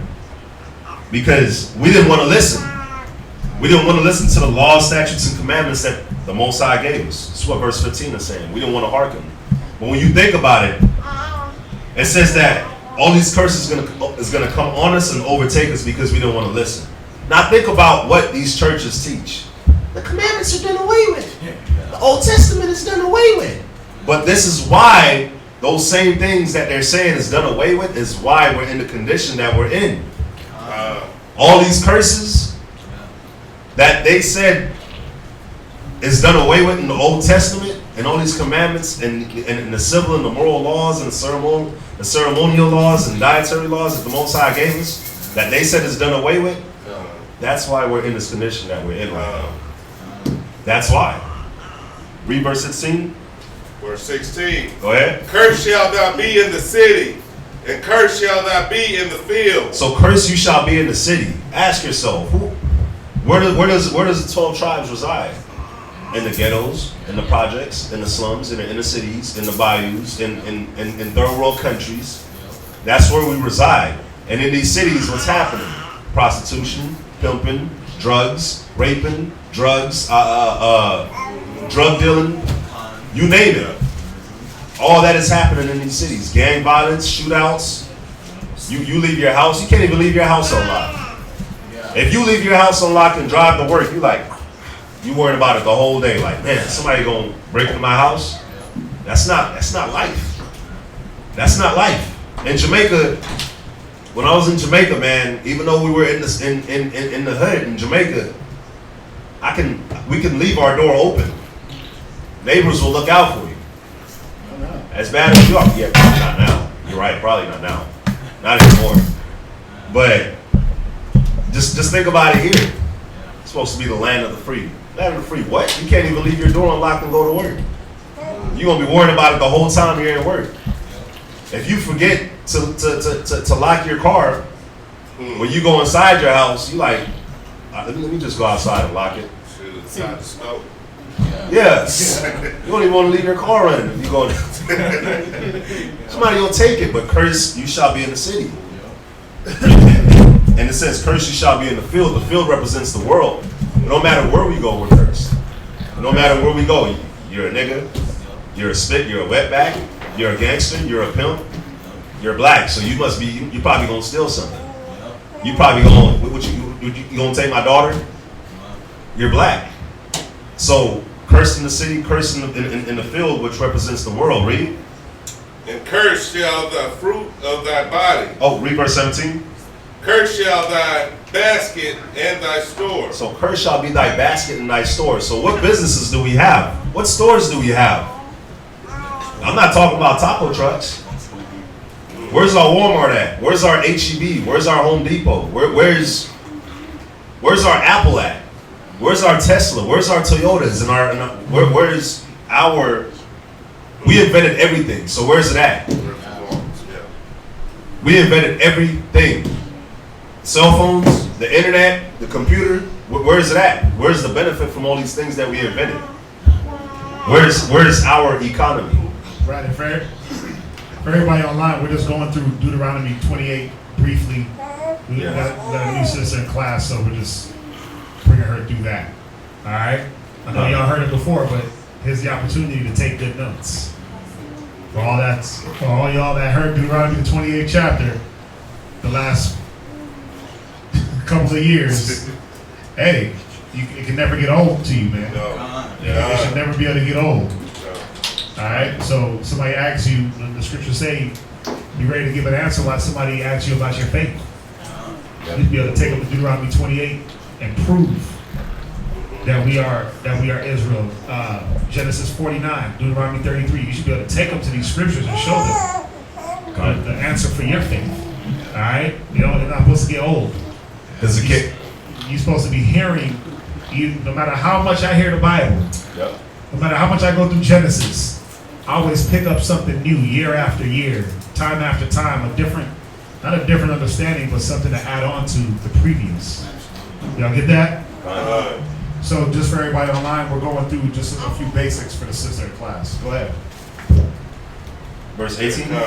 Yes. Verse 18. Curse shall the fruit of thy body. So it says, we read from the top? Yeah. Verse 18. Yes, sir. Curse shall be the fruit of thy body. The fruit of your body represents your children. Ask yourself, ain't our children cursed? Who's sagging their pants? Who's getting pregnant at 12? Who's getting tattoos on their face at 13? Who's in gangs? Who's forced to join gangs? Forced to join cartels? The children. Who's getting ripped from their parents at the border? Our children. Who's getting left at home and getting raised by the block?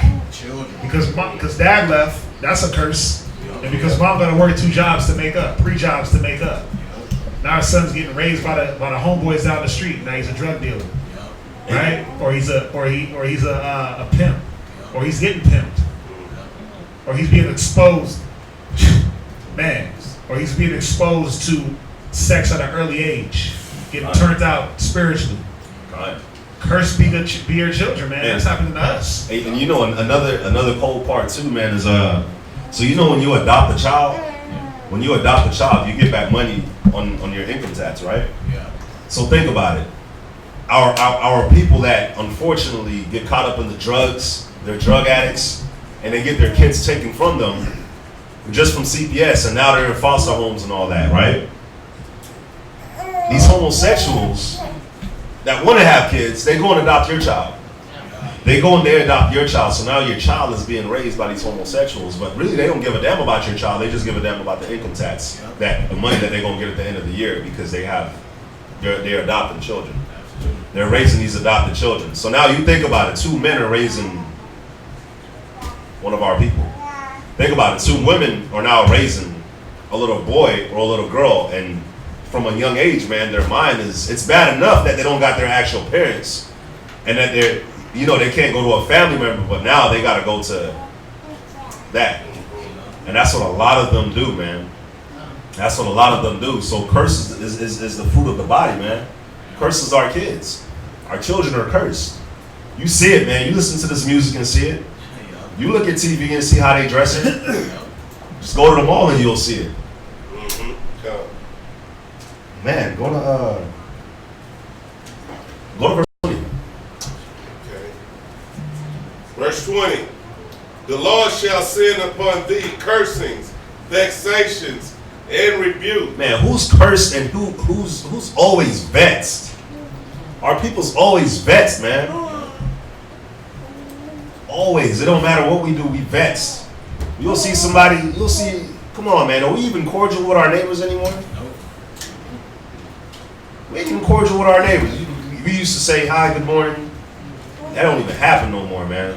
But how could you not be vexed when you're under 24-hour just surveillance and bondage? You gotta wake up. How can you not be upset when you're a slave to an alarm clock? Think about it. Yeah. Everybody gauges their day off of when they gotta wake up the next day. Why am I living today for what I gotta do tomorrow? In that way, like I gotta make sure that I got all this stuff done so I can lay down at this time to be able to wake up for this time. That's gonna upset me. That's just one factor. And my children are cursed. My husband left me. My wife left me. I'm going to work and I can barely make it, paycheck to paycheck. That's our people. These are the things that Forced to do a job you hated that too. yeah, you're forced to build someone else's economy and kingdom. Yeah, man. I'd be vexed as hell too. It is vexing. It's a vexation of spirit. And you know, we're vexed because we're doing something that's against our nature to do. Remember, we in slavery. We're not, and I know we always say that we're doing it willingly because it's in the mind and nobody's whooping us. But we've been conditioned to this point that, yeah, you'll wake up and go do a job that you hate. Think about how bad off you gotta be to do something that you hate. You hate it in your spirit, but you wake up every day for 30 years of your life and you give your life to this, but you hate it. You hate doing it, but you just, well, like I was talking to this dude, man, he's a correctional officer, I didn't even know it. I said, man, you like it? He said, bro, it pays the bills.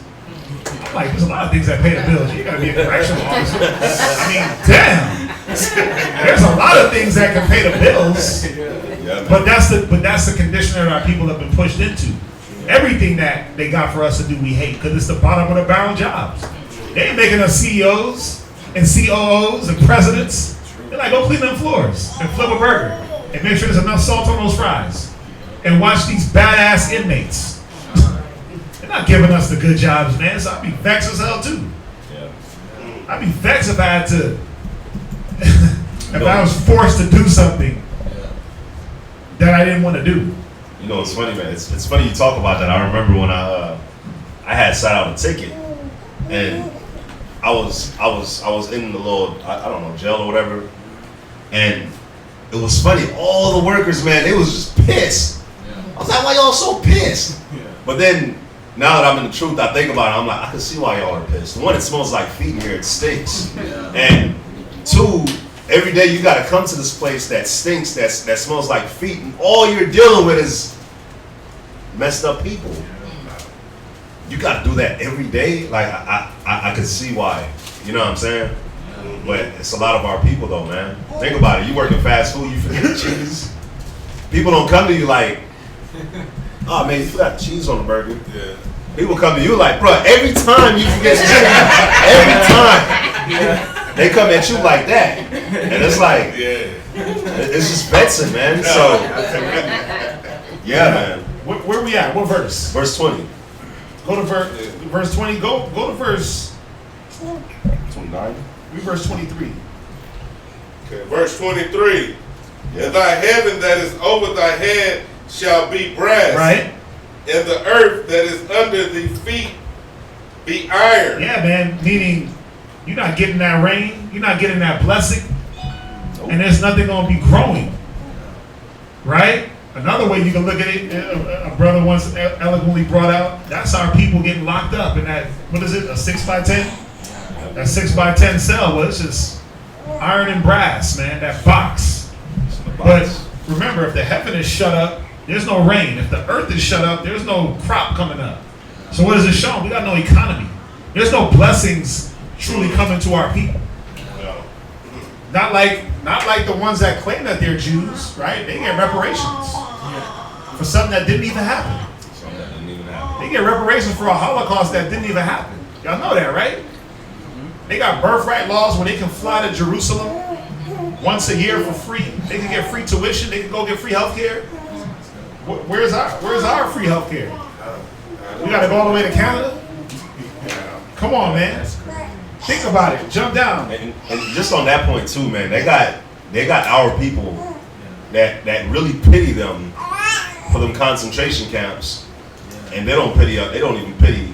They'll tell you straight up, slavery was a long time ago, man. You gotta move on. The Holocaust was even longer. And they would do that. And when you really look into the Holocaust, they had pools there, they had soccer fields, they had theaters there. Hitler took care of them. Well, nobody dying. He was feeding them. Yeah, What it wasn't millions of Jews dying. There wasn't millions of Jews at the time. Yeah. How can you kill millions of something that wasn't even around? Yep. It was one big lie. Jump down. Go to verse 30. So again, we're just going through some of these curses for the sister to show her that, you know, we are the ones that identify the so-called blacks, Hispanics, and Native Indians. We identify with this book. This is our history. These curses. You went to verse 1 and 15. I actually didn't hit 1 and 15. You went verse 15, right? Showing why we are in the conditions that we're in, because we disobeyed the commandment, and these will be the curses that will befall our people. Read verse 30. Deuteronomy chapter 28, verse 30. And I know you could read some of these curses and say, well, that's happening to the Africans. They're dying of starvation, and they're this and they're that, and some of them are. But there's some very detailed curses that we're going to get to where it only happened to one set of people. Read verse 30. Verse 30. Uh-huh. Thou shalt betroth a wife. Betroth. Uh-huh. Betroth a wife. Go ahead. And another man shall lie with her. Right. And again, this is something that happens throughout the world, right? This whole world is based on let me steal your woman. Yeah. But who's rapping and making songs about it? We are. Oh, you got Trey Songz, Mr. Steele. Yeah, you just got no. Can't play that music. Yeah, but you got Trey Songz, right? Mr. Steal Your Girl. That's his nickname. Yeah. Mr. Steal Your Girl. We rap and we make songs about what your man got to do with me. I'm not trying to hear that, G. Right? Because it was a curse that was put on our people, not just to go through it, but to even glory in it. We glory in it. We love it. Like, man, I got this woman. Or I'm in your bed at your house while you at work. Our people love that.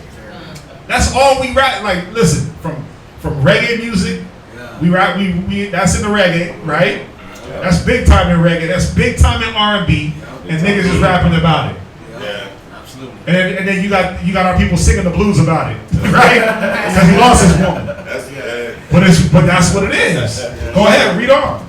Thou shalt build an house, right? And thou shalt not dwell therein. Now, come on, man, think about it. The Native Indians, the so-called Mexicans, tribe of Issachar. What are they? They're the ones that built this modern America. Yeah, they built it up. You go to places like Colorado. It don't matter where you go.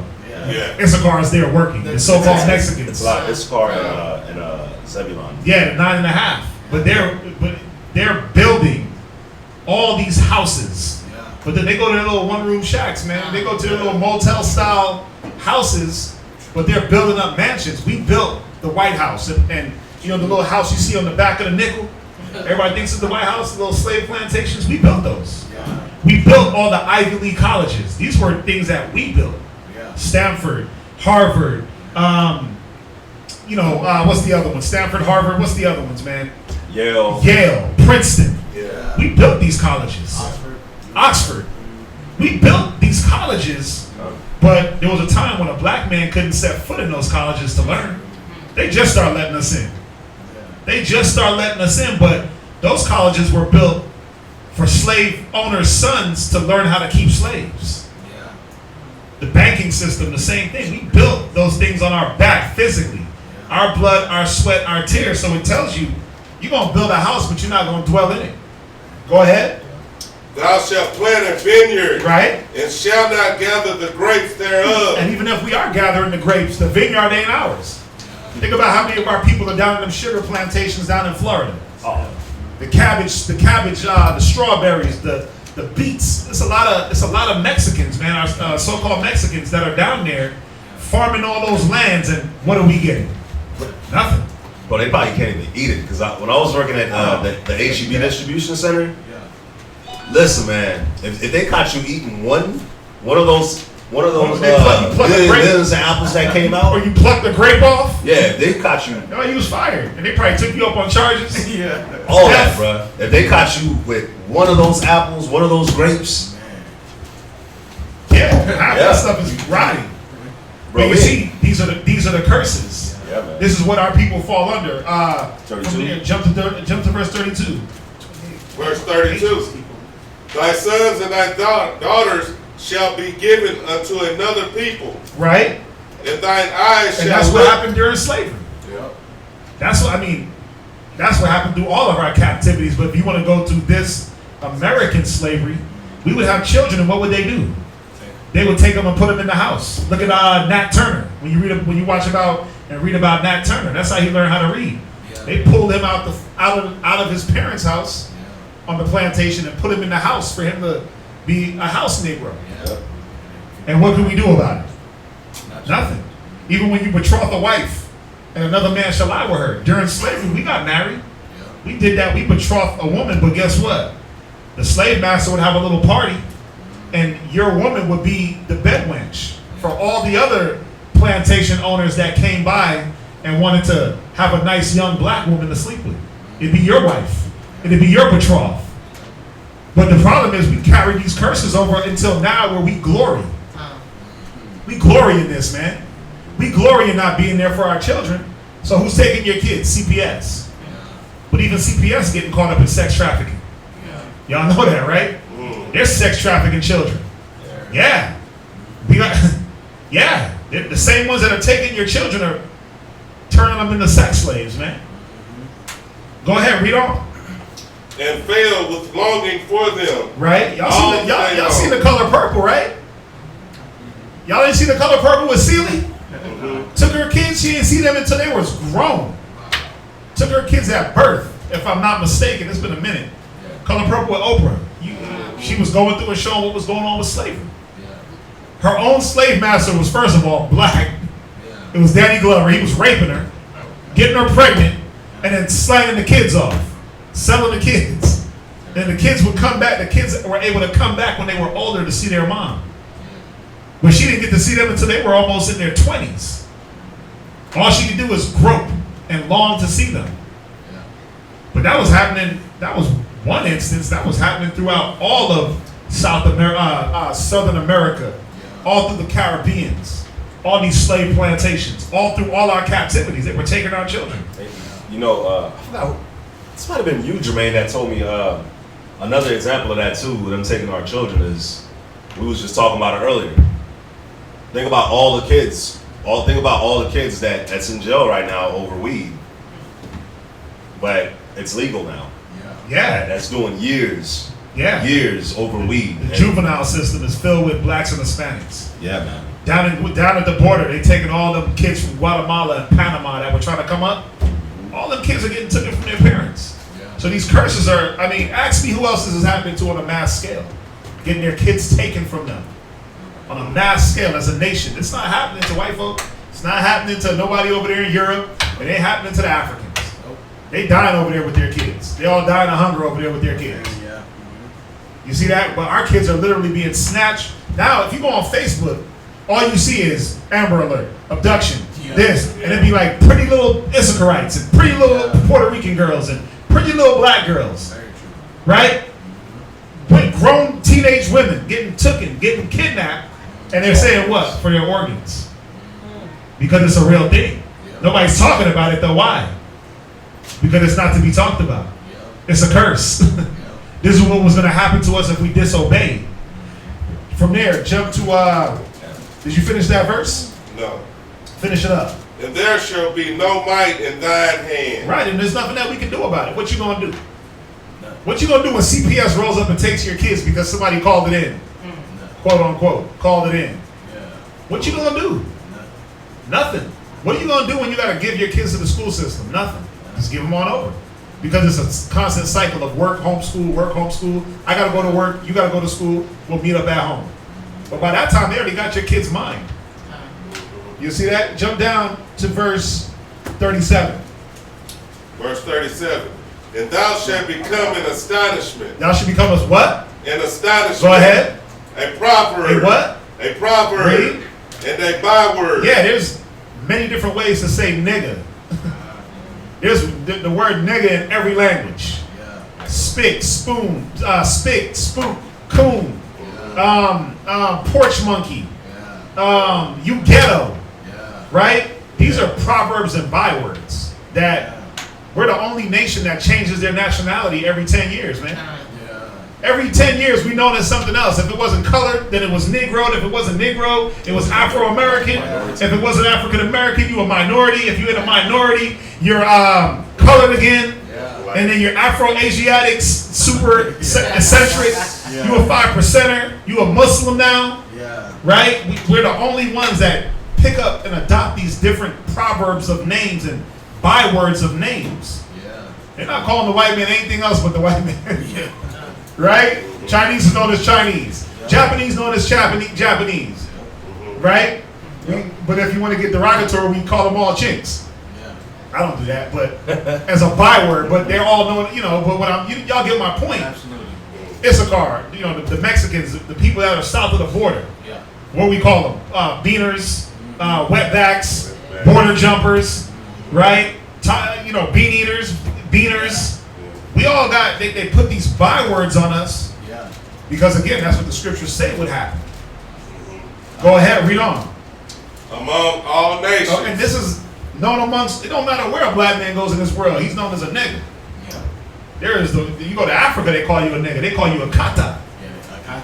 Kata. Push people. Bush people. But that's another one. But they don't call themselves that. Nope. They look at us and call us that. Yep. Go ahead. Whither the Lord shall lead thee. Right, because we've been scattered throughout the four corners of the earth. That was another curse. That it has to be a curse for you not to be able to assemble with your people. If you even look at the fake Jews that live in any place in America, what is the first thing they do? They establish a community. Yes. And they all live on, that's why they call it the Jewish neighborhood. Yeah. Because that's what it is. They have a whole neighborhood to themselves. Yeah. Now, how come, I mean, we have a neighborhood too, right? But it's the ghetto. Yeah. It's the hood. That's where you go get the drugs. That's where you get the crack. That's where you go get shot at, get robbed. Right? That's where you don't go after 9. Yeah. I ain't going to the Jewish neighborhood and it's all good. But me being black, you go there, it's like, wait a minute. You in the wrong spot. So you see how it works for the reverse? They have things set up. You go to New York, man, you go to Eastern Parkway, they own Eastern Parkway. They own that whole strip and many other areas. You know, I'm sure they have they got an area right here. Right up the street. Yes. Close. Yeah, a couple blocks. It's right here, man. Right up in there. You drive in there, all you see is minivans and black suits. That's it. They walking, you know, a man with his woman walking 4 or 5 kids, having a jolly old time. We don't have that. We don't have that. Go to verse 45. 41. I want 40.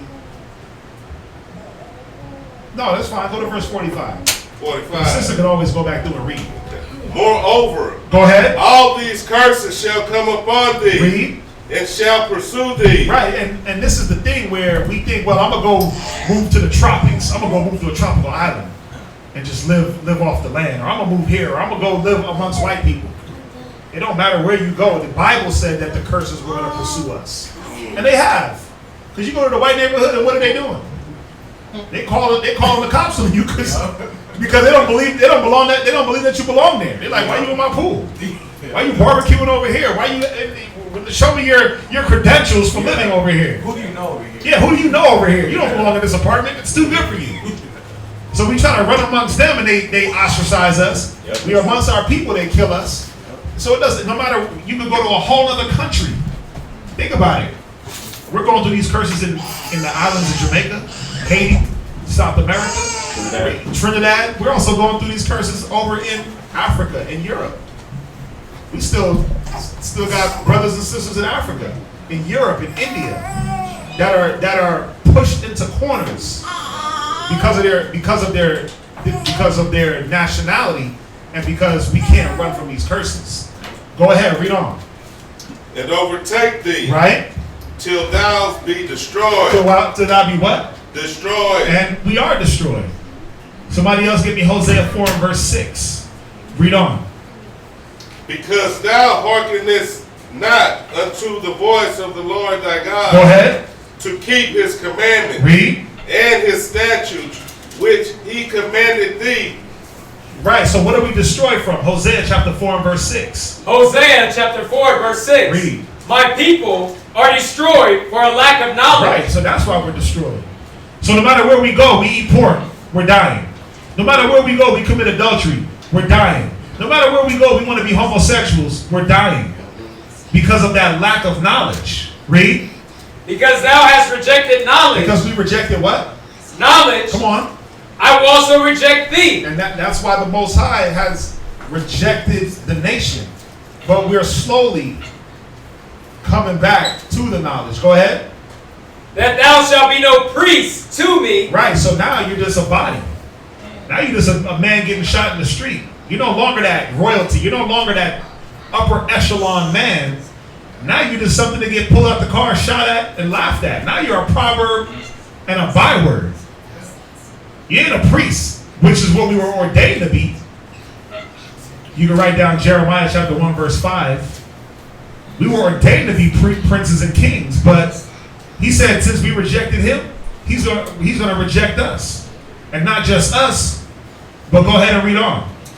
That thou shalt, I will also reject thee, that thou shalt be no priest to me. Go ahead. Seeing thou hast forgotten the law of thy power. Go ahead. I will also forget thy children. And this is why our children are in the curses.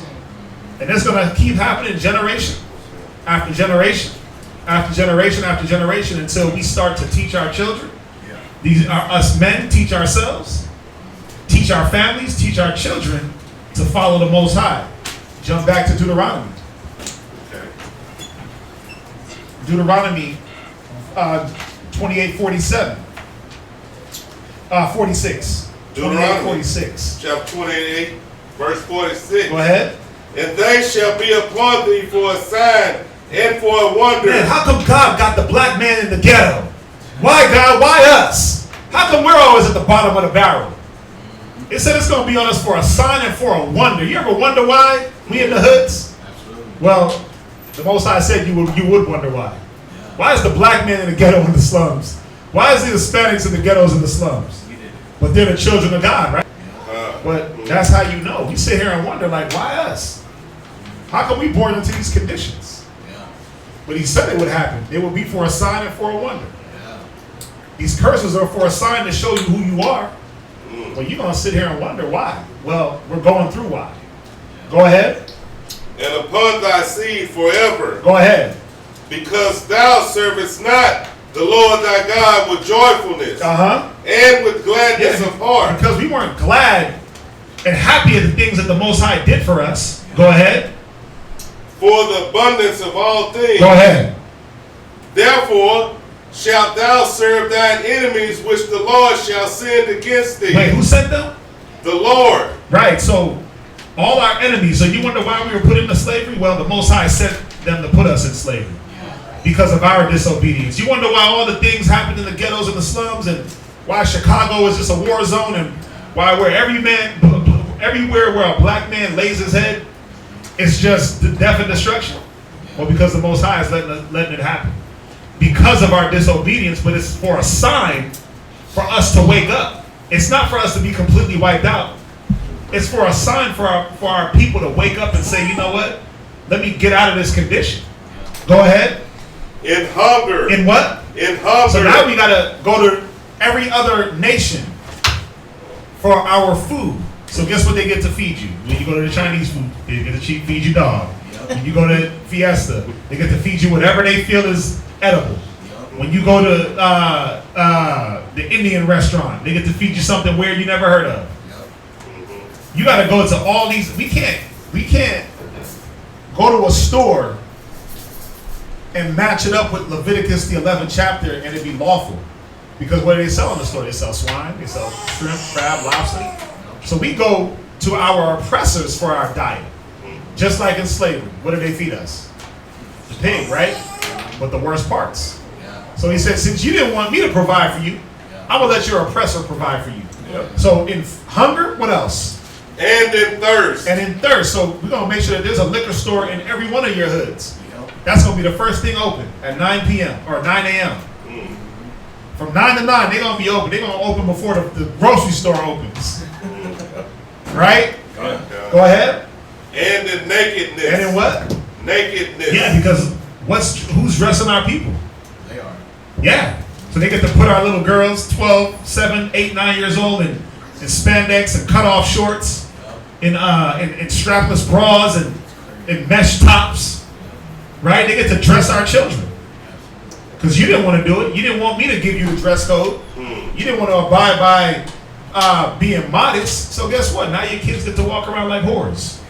And your sons get to walk around with their ass showing, sagging. That is, man.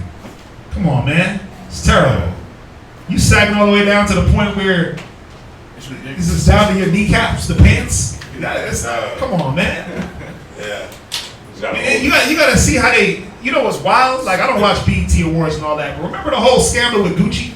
The whole Gucci and the whole mocking us. What were they doing with Gucci? Like the blackface or something? Blackface. Yeah, but then when you look at like Lil' Kim, she came with a whole Gucci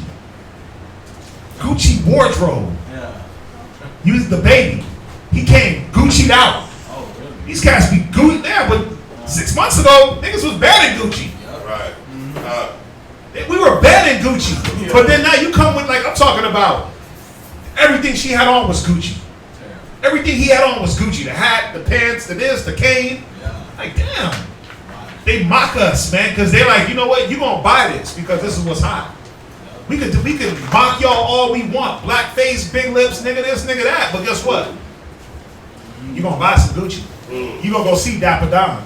You gonna see, like, y'all know that Gucci's, like, the main spokesman in the hood for Gucci is a black man, right? Dapper Don. You ever heard of Dapper Don? You go to him when you want your Gucci. He's like Gucci's spokesperson for the hood. And all he was small ass pimp that wore Gucci. Yeah. I mean, he dresses good, but it's just Gucci. But you see how it is, they'll use a black man, they'll mock us, and then they'll put him up as a spokesperson. Yep. Absolutely. Because they know we're gonna run to their name brands. They're dressing us. We determine what's hot. There was a time when Gucci wasn't even, well, you go get you a little Gucci wallet, man, $10. Yeah. But we made it hot. Now a Gucci wallet, $150. A belt, $700. And they mock you while they do it. Because that same belt, that's your rent money. You rather wear your rent money on your waist than pay the rent. That's how some is living. Since I'm gonna dress you, I'm gonna tell you what it costs. $5 pair of Jordans, man, $250. Niggas is dying. Dying. Formula, nah, I need my feet. My feet, son. Yeah. My feet gotta be on point. Fresh. I gotta be fresh. I gotta get that drip. Fresh. Right? My mom used to tell me stories about my aunt. My aunt was young, they came from Jamaica, and she got a nice little job, but she would rather go shop. And she had a husband and kids. She'd rather go shop as a young woman than go buy food for the house. My mom had to go buy food for them on many occasions. But I look at my aunt's lifestyle now, I'm like, yeah, I partly believe it. Because she's about that life, about that shoe, car life, big house. They're about that. Because we'll put more into that, because when you could dress like them, you made it. Right? I could wear Gucci, so I made it. I could wear Louis, so I made it. I could put $1,000 on my feet, so I made it. This is what we think making it is, so you think you made it. But guess what? Them billionaires ain't wearing Louis and Gucci. They got a pair of Pumas on. Steve Jobs wasn't running around. Bill Gates, if you look at Bill Gates, you would think like he was a damn bum. Yeah. There's a documentary with Bill Gates. It's like Into the Mind of Bill Gates. But if you just look at his demeanor and the way he carries himself and the way he dresses, you would never think he was the richest man in America. You would think he was this regular old Joe Smo, because while we floss our riches, they keep their wealth here. And they hand it down to their children. Boom. They hand down these ideas to their kids. We're slaves to fashion. And what's supposedly hot. Following them. Trying to keep up with the Joneses, but we are the Joneses. They ain't. They don't make nothing hot. We make it hot. Yep. Go ahead, read on. And in want of all things. And in one of all things, man. Not just some things, but everything. You want to be educated? Go to your captain. You want to be spiritual? Go to your slave master. You want a job? Go to your slave master. It don't matter. Whatever you want. You want to know about the earth? Oh, gotta learn it from the white man. Gotta learn it from my white daddy. You gotta teach me. Until we start coming back to what's real. Right? What was that? Go ahead, read on. And he shall put a yoke of iron upon thy neck. Right, now, if you ever seen the pictures of slavery where they put that physical yoke of iron around us to keep us from running. When you were run, because we used to run. We didn't want that slavery, but they put that yoke. You try to run and get caught up in them trees, man, decapitate you. And that iron yoke was so heavy you couldn't run. You couldn't run. They'd be able to chain you up to other slaves, chain gang. Go ahead. So he said he put a physical iron around your neck. Now you got to ask yourself, who else ever had that? Physical iron yoke around their neck. Only the so-called blacks that they show the pictures of that came into America via slavery. But it happened to the other brothers and sisters too. Go ahead. Until he have destroyed thee. Now that yoke of iron is no longer physical but mental. He don't gotta whoop you to go work for him. He don't gotta beat you to eat his food. There was a time they had to beat you and shovel, knock your teeth out and put a phone down your throat to eat that slop. Now niggas will run right to Lotus, right here, and shovel down some crawdabs and call it a delicacy and talk about how good it is. Right. You'll run to the store and cook your hog moss and your chitterlings and pig ears and talk about how good it is if you put hot sauce on it. Stop. You love it now. Now you love it. Now you're like, oh my God, it's a delicacy. It's tasty. It's tasty. Now you look at us weird because we don't eat the pork. What, you Muslim? No, I'm not. I'm just trying not to have heart attacks at 50, at 30, at 20. Clogged arteries, hypertension, high blood pressure, gout, trichinosis worms. I'm trying not to have those things. Go ahead. Verse 49. Right? The Lord shall bring a nation against thee from Right. far, from the end of the earth, Right? as swift as the eagle flieth. Right, that eagle. Now, what nation falls under the eagle? America. Not just America. This is going back to Alexander the Great. Remember, Alexander the Great, he flew under that banner of the eagle, and he was swift as the eagle. He conquered the known world at that time in 12 years. All the dark nations. He was the fastest to conquer the dark nations. He did it in 12 years. But then, all it does is just translate the Greek Empire, the Roman Empire, now to this empire, which is Greek and Roman. It's the same empire. Y'all see that, right? So that curse was for that time, but it still happened even when Columbus came. He flew over here real swift, went back, came back. He spoke an unknown language. He took our people over. Read verse 50. Verse 50. Uh-huh. A nation of fierce countenance. A nation of fierce countenance. Go ahead. Which shall not regard the person of the old. Right, because in slavery, it didn't matter if you were a young nigga or an old nigga. You was just a nigga. They hung you if you was a little boy. Look at Emmett Till. They destroyed him at the age of 12. There was many Emmett Tills. But they were, man, it didn't matter what age you were. As long as you could walk and your fingers worked, you were in the fields picking cotton. And nothing stopped them from killing you depending on your age. It didn't matter. When Columbus and them went over, when they went over the Spanish conquest and they went over to Hispaniola and they were cutting them babies out of the women's wombs, they wasn't caring about them babies. Oh, look, the little baby in her womb. They cut those babies out. Cut her breast off, hung those women. Those were our people that they were doing that to. So a nation of fierce countenance that did not regard the person of old, go ahead. Nor show favor to the young. Yeah, it didn't matter your age. There's still photos to this day of them hanging kids. And the little white boy sitting there grinning. Right? They hung men. But guess what? They do it today. How many there was a hanging in Memphis. They drugged this man behind a car. The bro they drugged behind the car, Bird. Jasper, Texas. James Bird. Yeah, he was an older man. They drug him behind a car until his body ripped to pieces. Yeah. When you go into the details of that, he was decapitated. From his body was just a torso. Legs, arms, head, they had to go find those things. But these people don't care, man. But it's showing you that, the scriptures prophesied it would happen. Who did it happen to? Well, it happened to the so-called blacks, Hispanics. Don't think that the Hispanics and our brothers that are south of the border didn't go through slavery. Columbus went through and wiped them out. And he put them through slavery. He chained them up, cut off limbs. He worked them to death and then killed them, raped them, robbed them. He started the sex trade with their children. So don't think that we're the only ones that went on slavery because of your skin color. No. Our whole nation These curses apply to our whole nation, all 12 tribes. Let's go to 68. Verse No, 6, let's do 54 real quick. verse 54. Right? So that the man that is tender among you, Right? and very delicate, Right, because at a time we had a sort of brotherhood, a love and affection towards our brother. You know, you read about the story of David and Jonathan. It said that their love surpassed the love of women. Not that they were homosexuals, but they had that tender and delicateness for each other. But we all had it at a point. Go ahead. his eyes shall be evil toward his brother. Yeah, now if you walking down the street and what's the cat doing? He mean mugging you and scoping you up and down and yo, you in my hood, you in the wrong neighborhood. You stepped on my shoe, let me shoot you. I like your rims, I need those. That's how we look at our people now. We're the only ones that do that. The Chinese man ain't walking up and down looking at who he can rob of his own people.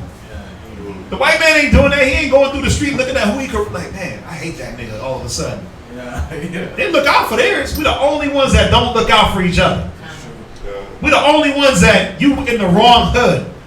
Or I'm going to kill you because of the wrong color. And let me say it. The other nations do it too, but who they following? They following us, man. Like the Bible said they would. All the nations, we sag our pants, they sag their pants. We put the hat to the back, they got the hat to the back. We rap, they rap.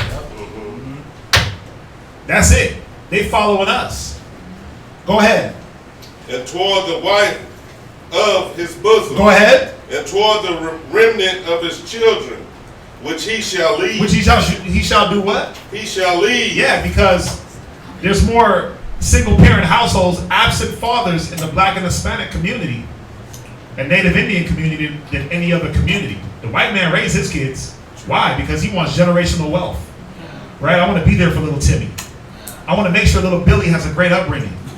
And guess what? Even if me and his mom don't get along, we're going to fake it until he's 18. That way that he's not scarred and grown up in a broken home. But us, we like, hey, I'm tired of this. I'm about to go get some cigarettes.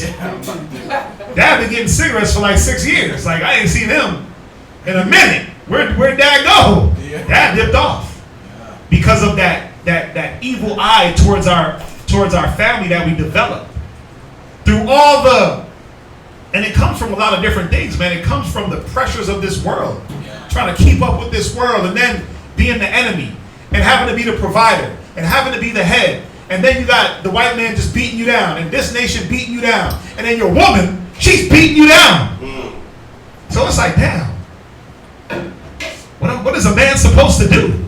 He got enemies on all front. The wife is supposed to be the pillar of rest, but he goes home and he's stepping into a whole different battlefield. What man would want to be around? Verse 56. But that's no excuse for us not to be around. That's why we got to come back to this wisdom. Verse 56. 56. The tender and delicate woman among you. Because our women used to be tender and delicate. They used to be humble, meek, right? The beauty was in that meek spirit.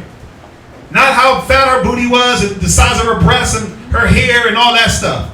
The beauty was in the inward, like I said, the hidden man of the heart. Like it says in Peter's. Our women were looked at because of the beauty and wisdom they possessed. And then that outward beauty was a plus. That our women were beautiful. We looked at them for the beauty. But that wasn't the sole thing. We looked at them for that inward woman, that tender and delicateness, that nurturer. Right? Now our women could care damn less about their children or having a man. Or serving the Most High. I'm an independent woman. I'm a do for me. Right? America gave me power over you niggas, so I run the show. Right? And if you niggas can't live up, I'm gonna go get me a woman that looks like a man.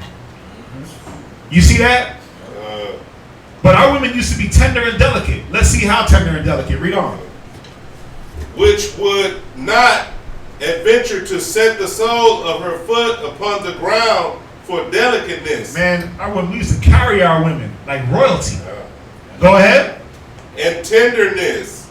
You know, back in the day when you used to watch, like there'd be a puddle, the dude would take his jacket off and lay down his jacket and go ahead, Medea. Right? She had her long gloves on and all that. Now niggas is like, man, He drive the car and make sure she gets splashed in the puddle.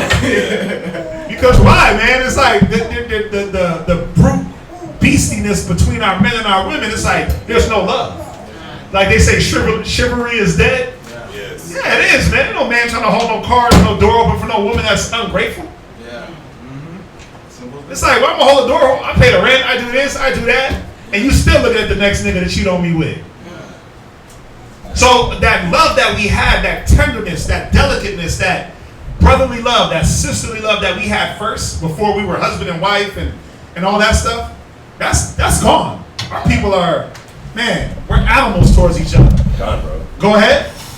Her eyes shall be evil toward the husband of her bosom. Her eyes shall be evil towards her husband. Why? Because America has given the woman this power to compass a man, and now we're like, hey, we need that back. The Bible says we need that back.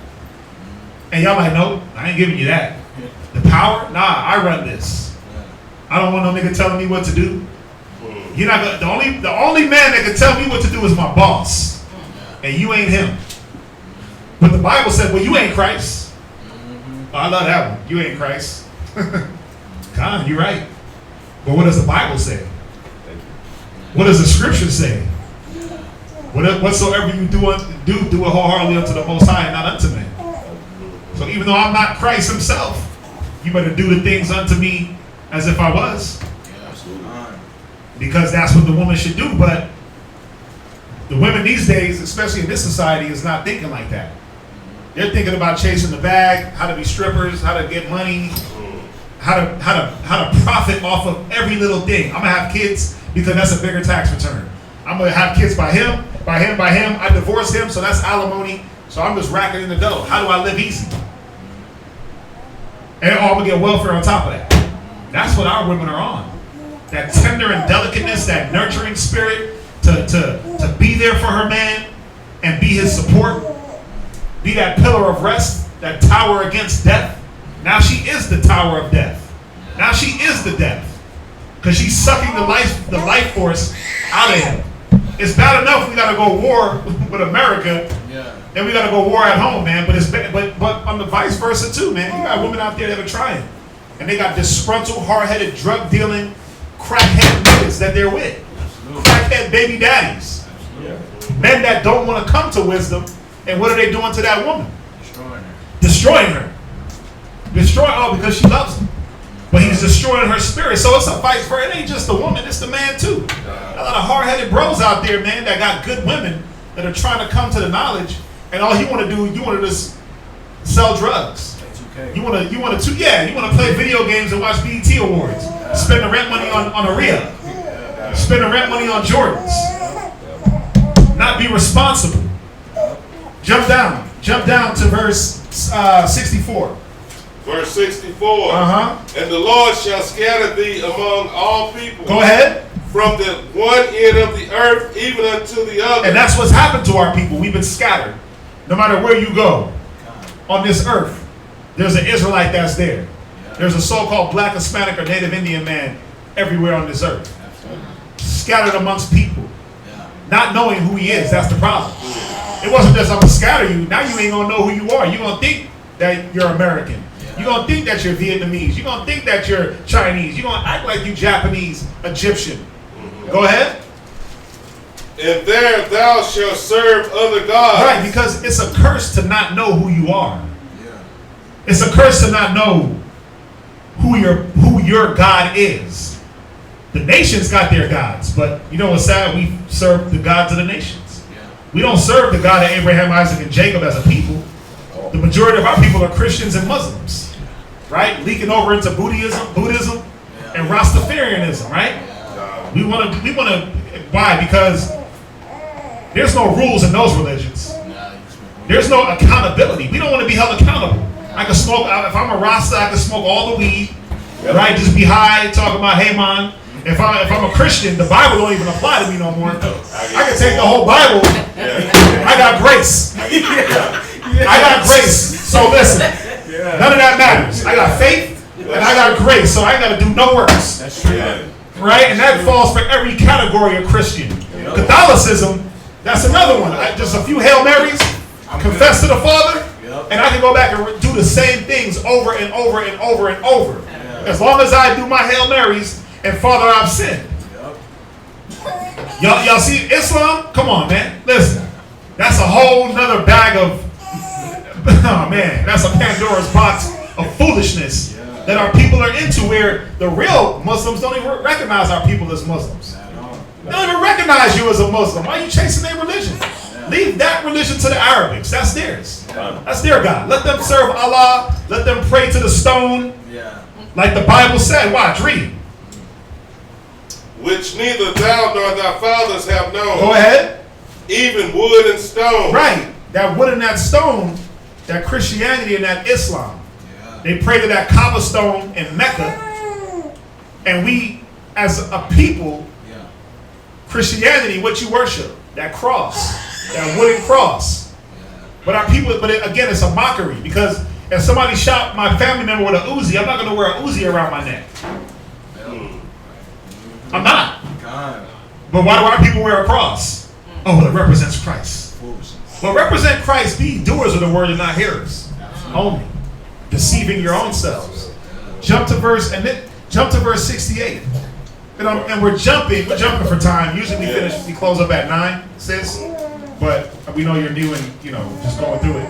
But you can always go back to the 28th chapter and just read it verse for verse. And, verse 68, if there was any doubt in your mind, verse 68 is the nail. This is the straw that broke the camel's back. Go ahead, read that. And the Lord shall bring thee into Egypt again with ships. Get Exodus 20 and verse 2. So this is the final curse, or the major curse. It said the Lord will bring us into Egypt again with ships. Now, when these laws and curses were being dropped, we already had walked outside of Egypt. We were on the plains on the bank of Jordan, right by Mount Sinai. So Sinai is here. You got the Red Sea, Egypt. We walked into Egypt. He said he's going to bring us into Egypt again with ships. Now, let's see what he was talking about, because it's symbolism. Read that, Exodus 20 and 2. Exodus chapter 20, verse 2. Go ahead. I am the Most High, thy power. Read. Which have brought thee out of the land of Egypt. Out of the land of Egypt. Now, what does Egypt represent? Read. Out of the house of bondage. So he said, I'm going to bring you into bondage again via ship. Go ahead. Thou shalt have no other. That's it on that. So he said, I'm going to bring you into slavery again with ships. So what he was prophesying here was the transatlantic slave trade. How many people went through that? Just us, right? Yeah, just us. The white man didn't go through the transatlantic slave trade. He didn't go into any slavery. Even if you go to the fake Israelis. You know what they try to say? The ships were Hitler's trains. I'm like, man, y'all gotta go somewhere with that. Because even if that was the case, the concentration camps, they weren't in slavery. They didn't serve any servitude. And they went back to their own land. And they end up leaving concentration camps and going back to Israel. But they never were enslaved. Watch, we're going to read it, but they were never enslaved under Hitler. And those trains did not represent ships. And somebody did redeem them. They got bought by America. America came and saved them. And they still get that reparation. Right. So let's read on. Let's finish it up. By the way whereof I spake unto thee. Right. Thou shalt see it no more again. Right. Remember, he was on the plain. He was on the bank of Jordan. Right. In the land of Israel. That land. That whole strip. Yep. The black man wants to go back where? To Africa. We're not asking to go back to Israel. We like Africa is the motherland. Give me Galatians 4:24. I'll read real quick. Galatians chapter 4:24. Let's see if Africa is the motherland. 4:26. I'm sorry. Galatians chapter 4 verse 26. Let's see if Africa. He said, "By the way whereof I speak unto you, you shall see it no more again." Why? Because we want to go back to Africa. Right? We want to be Egyptologists and Nubians. And Kemet. Go ahead, read that. Galatians chapter 4 verse 26. Read. But Jerusalem which is above is free. Go ahead. Which is the mother of us all. Wait, it's the what? The mother of us all. So Jerusalem is the motherland, not Africa. All right, so By the way whereof I speak unto you, you shall see it no more again, because we're too busy trying to go to Africa and not go back to our real motherland that we migrated from. Read on, let's finish it up. And there you shall be sold unto your enemies. And now you got to ask yourself, what people were sold to their enemies? Well, a lot of people. Go ahead. For bondmen. For what? Bondmen. Yeah, for slave men. Go ahead. And bondwomen. And slave women. It only happened to one people when you put this curse all together. Slavery by boat, or taken by boat into another land and made slaves. It only happened to one set of people, the so-called black, Hispanic, and Native Indians. If you don't understand about the Native Indians, when they were in, the Aztecs, Toltecs, the Incas, the Mayans, they're Israelites, the Taínos, they're Israelites also. The Arawak Indians, when Christopher Columbus came to Hispaniola and to the Caribbeans and to South America, he put them in slavery also and took them from the Caribbeans to America via slave ship or back to Europe, back to India. The slave trade actually started Africa to Europe, Africa to Europe, Africa to India. Then it went over. So we were being transported all across the world. It wasn't just America. It wasn't just the Caribbean. It was all, we were getting sent, again, dispersed, the four corners of the earth. It's only happened to one people. So when we go through these curses, finish it up real quick. And no man shall buy you. And no man shall save you or redeem you. The Marcus Garveys, the Malcolm X's, right? They've all been what? Assassinated. The Huey P. Newtons, the Gil Scott Herons, it don't matter who it was that came to try to redeem black people, the Jesse Jacksons, the Al Sharptons, it don't matter. They could never get us out of our condition, and they never will. The only one that's going to save us is Christ. That's the only way it's going to happen. So we can keep getting prophets, we can keep getting black leaders, so-called, to try to get us, or black power movements, the Black Panthers. It doesn't matter. Crips and Bloods. That was a movement that was supposed to protect black people, and look how it turned on black people. It turned on itself. WIC, that was created by black people, supposedly by the Crips. The WIC program. But look how that's been changed on us. Because now they got the formula turning our kids into faggots. They put all that soy, they put all these chemicals, and they did a study, look it up. They did a 20-year study. How the formula turns your children, your boys into homos. Pumping up with estrogen. Pumping up with the estrogen. Through all that soy. All those synthetics. But you see how these programs we try to create to save ourselves, those same programs destroy us. All right, so did you have any other questions, sis? No? Okay, well, I mean, if you do, it's all good. Like I said, we usually end at 9. But it's all good. We can go a little bit over. Everybody needs this. Everybody needs a refresher. Remember, we won't be having class on Friday. We will be here observing the Feast of Tabernacles. Everybody's welcome to come. I'm gonna throw the time out. I think it's 9 o'clock. 9. Yeah. Somebody will be here before 9. Yeah. Yeah. Yeah. We'll remind everybody, but we will be here first day of the Feast of Tabernacles here at the school at 9 p.m. So we won't be having class, and then we won't be having class for the week. All right, because we'll be observing the feast days. So some days we'll be here, some days we'll be at a house, and then some days we'll be, it's 7 days, and it's a lot of eating. So we take breaks. What's up? Just one thing to end it back on like the note of like the tabernacles. Right. So the Feast of Tabernacles was a feast that we did right before we actually went into our land too, into Israel. So you think about it too, it's funny because we went over like the Deuteronomy 28, right? And it's just something. It's good that we went over it because you know, it just to put us back in the remembrance, like back in the wilderness, you know, we didn't have anything. The Most High provided 100%. We just run over Deuteronomy 28 during the time of like slavery, and even now, the Most High still provides. Just like during that time, during that time, He provided till we got into Israel. He still provided, but you know, we was able to do farm, to do, you know, life, and it's the same here, man. Like, Most High is gonna provide until that time when we make it to the kingdom, where we can actually. We're just gonna remember Matthew 6:33, seek ye first the kingdom of the Lord and His righteousness, and all these things shall be added unto you. With that, we'll end class. We will again not have class on Friday. We will see y'all back next Saturday. Okay? Those of you online, we'll see you back for class not this Saturday, but next Saturday. Alright? Because I already know we're gonna be partying tomorrow. Nobody's gonna want to come to class Saturday. It's on Friday. It's on Friday. Oh, we're gonna be partying Friday, and nobody's gonna make it to class Saturday. So we'll see y'all back next Saturday. Okay.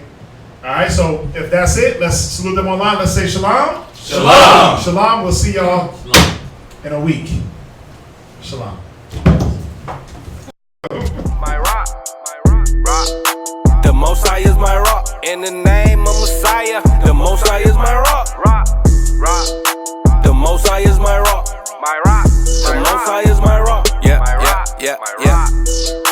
The Most High is my rock. I keep my Bible on top. The Most High is my rock. No time for cupcake and the cutting. Hit the streets and start cutting. The Israelites are bubbling. The Israelites are coming. I don't celebrate Thanksgiving. You can keep the stuffing. It's pagan, disdain, it's vain, it's nothing. The European Union about to hit the button. And I feel sorry for you if you think the Lord is bluffing. That's why I hit the booth and I tell the truth. Are you fishing with the truth? Homie, where's your fruit? If the Most High is your rock, don't treat him like a side piece. Come in this truth plan and treat you like a side piece. He's the God of mercy and wrath. So do you want to fly or do you keep the Bible on cop? The Most High is my rock. TK.